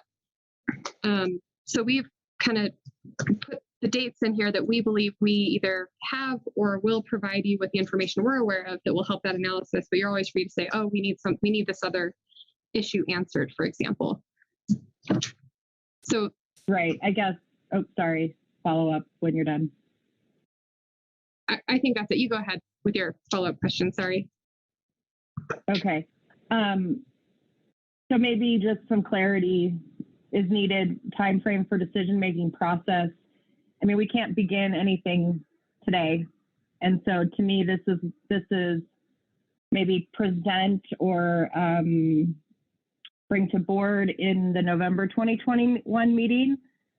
I think this might be confusing, and I'm only thinking in the vein of some of the criticism we've received of talking too much and not making decisions. So I just want to be clear that we're not beginning to reanalyze this stuff. We're beginning to bring this to the board for the yes or no questions, and having a September date there, I don't think helps us because it's not happening in September. Got it. Okay. Does that make sense? Or am I overanalyzing this? So I can provide a little clarity on why we put September there, which is that, you know, I think that we started already kind of going down those paths of monitoring, verification, environmental considerations at the workshop. So that was kind of intended to reflect, we've given you some of those tabletop exercises, the materials to help with that, supporting with that decision-making process. So we, I think at this point, have given you the materials that we have that we are aware of to help you make those decisions. So it was, I think it was, has already been kind of, the wheels have already been put in motion, which is why we put the September date in. If that makes sense. Well, so my suggestion is that that needed explanation and other people will need an explanation for that. So I think we should, if it's okay with the board, edit those to be the board meeting where we address first that yes or no question in the decision-making process, because otherwise we need to identify the column as being, you know, presenting the information to the board or what have you. I think that's my suggestion or my recommendation. Is that clear? So I guess it would be helpful to have guidance on whether, is it the header there that could you go back once, Vivian, I'm sorry. The header there that would say something different, or do we just want to change the timeframes to begin in November, which would be more helpful? So the header could be changed to something like board provided with information. I don't know. Why don't I ask you, Director Brown, what you think would make more sense?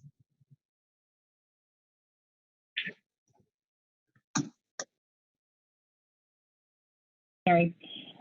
We could edit this now, or we could just kind of asterisk this. I don't think it really impacts our voting on this. So if you want, I'll do some brainstorming, Amy, and then we could just real quick chat afterwards.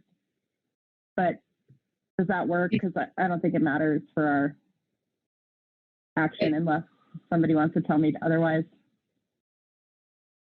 Are you asking for approval on this work plan? Yes. Okay, so I do think we need to get it resolved. My suggestion would be let's agree to change the date to November if that addresses your concern, Director Brown. I'm seeing a thumbs up. Okay, Director Trick had another question. Yeah, sorry to jump in at the last minute here, but so just so I'm clear, the ones that say begin September 2021, those are the ones in staff's estimation that we have been provided all the materials for to start the analysis. Yes, Director Trick, that is correct. And, you know, of course, we're not ruling out additional questions that you all might have after digesting all of that a bit more, but yeah. So I guess I would suggest also if you're gonna, you know, make an edit or whatever to the heading or maybe something on this document later, that we make that clear as well.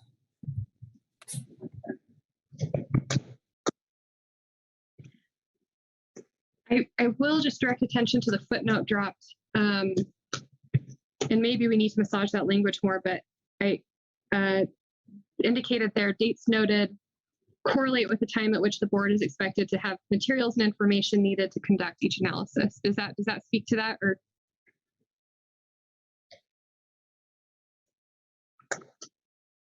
Director Trick, does that address your concern, the language in the footnote? It does, but I guess I would try to cross-reference that footnote a little bit more clearly so that people know to jump to that. I mean, you have it up at the top, but I don't know. It's sometimes missable. So you can bold it.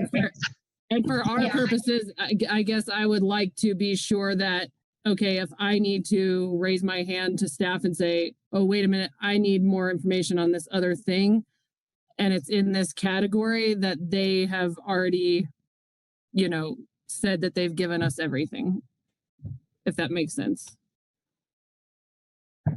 So it sounds like that doesn't mean you've given us 100% of everything, but you've given us some amount of information to help us begin to digest this specific question. Is that how you intended it? Yes, I think what we intended is we have given you all the information or documents that we have or intend to prepare absent a more specific question received from the board. And just to be clear, this isn't set in stone. We can always modify it if we decide that we need to pivot or we need to slow down or speed up. But I think this is just intended to provide direction so that we all understand where we're going, provide direction to staff, and also make sure the public is aware of what issues we'll be taking up and approximately the timeframes for doing so. Is that fair? That was our intention.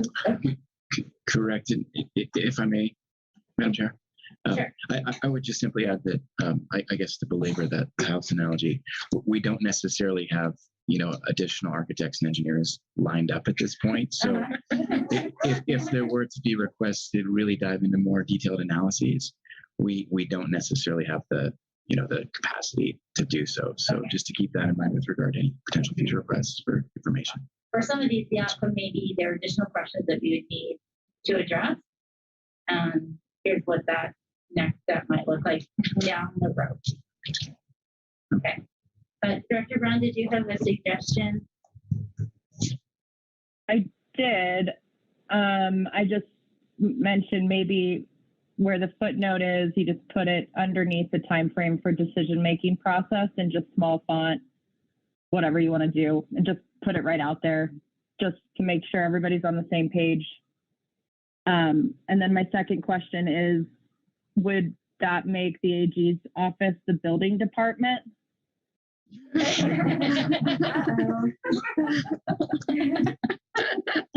All right. I want to find out if there are any objections or concerns with the suggested modifications that have been proposed. And if not, I'm going to ask for a motion to approve staff recommendations with the amendments requested by the board members at today's meeting. So moved. Thank you, Director Anderson. And we need a second. Second. Thank you, Director.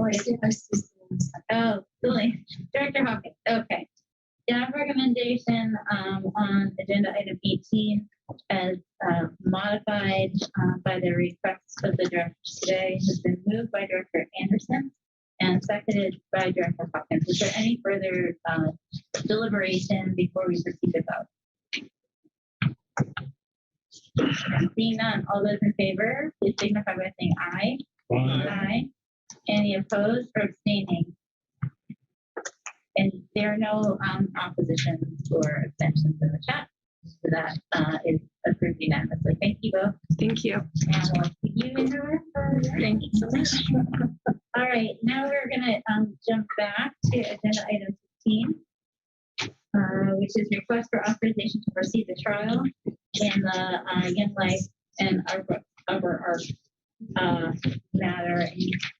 Do you need to recuse from this? Or? I'm not going to vote on it, but I just don't. If you want me to leave the room, I will. I'm just going to sit here. Okay. I mean, that sounds like That's fine. just look. Okay. Give us a second. Sure.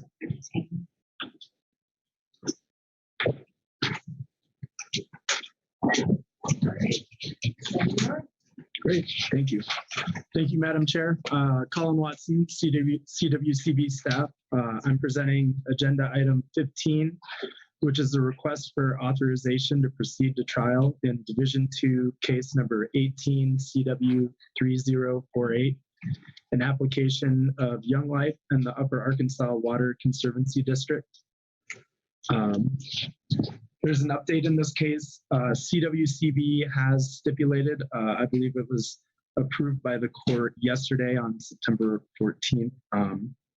The 4-day trial as of now is still set for October 25th, 2021. The applicant in this case is seeking a change of water rights and appropriative rights of exchange. CWCB filed a statement of opposition on October 31st, 2018 to protect various Cottonwood Creek in-stream flow water rights held by the CWCB. Next slide. And this is a map of the general area. If any of you have any specific questions on the details of the case, I'd be happy to go into them. Otherwise, I think we could probably proceed on to the recommendation. Any questions? Seeing none, let's pull Next up slide. the recommendation. And I will note this recommendation was updated to take into account CWCB's recent settlement in this case. And so pursuant to ISF Rule 8J, staff recommends that the board authorize staff to proceed to trial to protect its in-stream flow water rights to defend CWCB's stipulated terms if a trial is held in this case. Okay, we need a motion. Director Anderson has moved approval on staff recommendation on agenda item 15. And we have a second, and that's been seconded by Director Schwartz. Thank you both. Any further deliberation before we proceed to vote? We're almost there, folks. Seeing none, all those in favor, please signify by saying aye. Aye. Any opposed?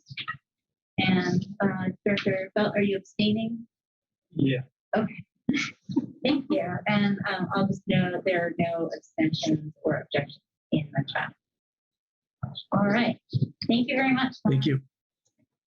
Last but not least, we are on to agenda item 16, proposed use of water for in-stream flow, 13-mile reach of the Colorado River Water Division 5. Hi.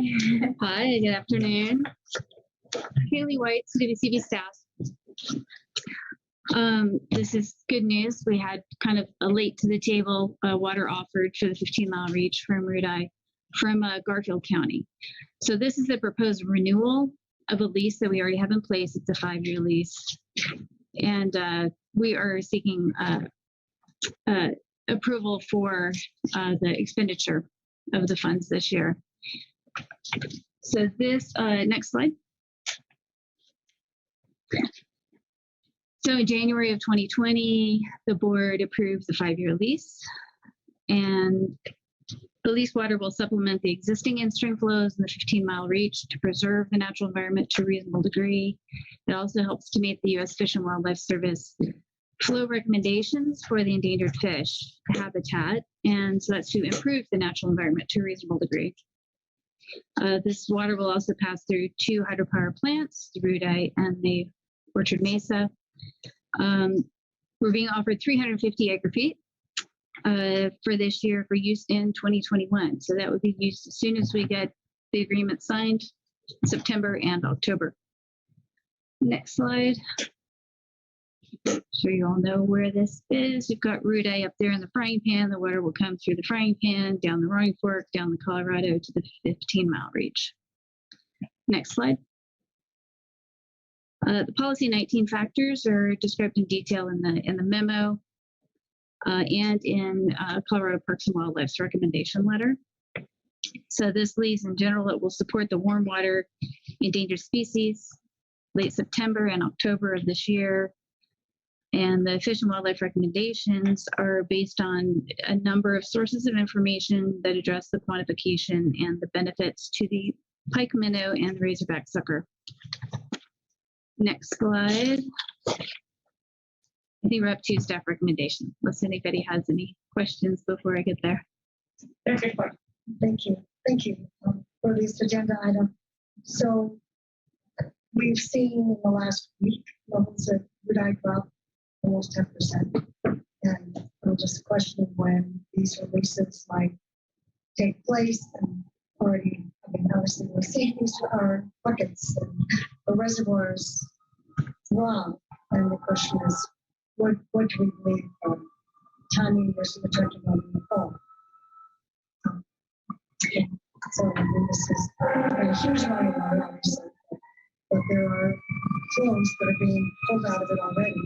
That's good for a frying pan and the lower part of the Roaring Fork, but it is a concern for the And I'm not sure exactly what those releases were lately. I mean, it wasn't this water in particular. And actually, coincidentally, today we're also offered some water from Ute Water Conservancy District to also be released from Route I in the amount of, I believe it was 2,000 or 2,500 acre feet as part of a lease that we had existing. Now, that lease, it could go up to 12,000 acre feet, but they're offering only 2. Earlier this year, they didn't think they'd have any water for us. But as of just this afternoon today, they said they may have some water as well. So I will be coordinating certainly with Reclamation and other folks on the releases. Kaylee, sorry. Go ahead, Director. Kaylee, can you tell the board kind of how much of a percentage of the summer has been under recommended flow rates for the species? I think I recall it was somewhere around 75%, or am I right on that? And so I think the importance of this water, while it's important to be stored in Route I think the area that there is positive impact from this is incredibly important. So I couldn't recall exactly how much time the flows were below. And that is my understanding as well. I don't know what the numbers are exactly. I would defer to Michelle if she has any more information directly on that end. Jojo. 75? Was it 75? Perfect. 75% of the time it was below. Yeah.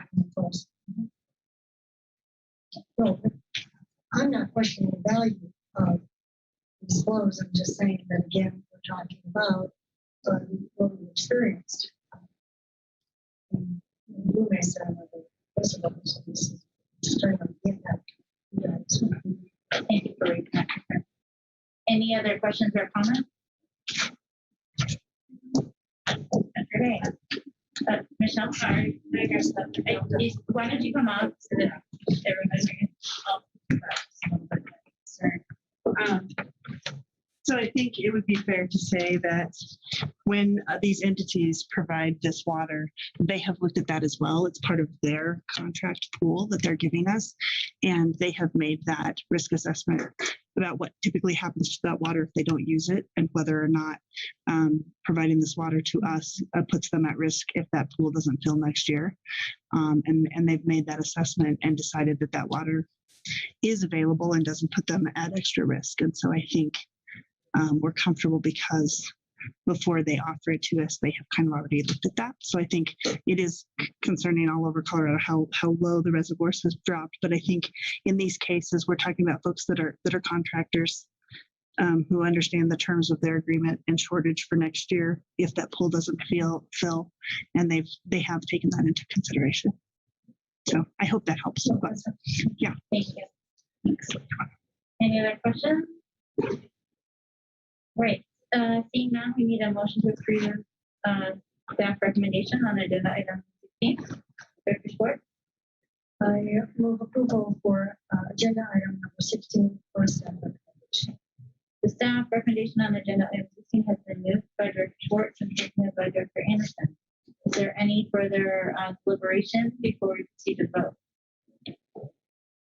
Seeing none, all those in favor, please signify by saying aye. Aye. Anyone opposed or abstaining? And I'll just go, there are no objections or abstentions in the chat, and that recommendation passes. Believe it or not, we are adjourning ahead of schedule today. So thank you all for your great presentations and for being mindful of time today. And we will recess and reconvene at 8:30 tomorrow morning. Thank you. Have a good evening.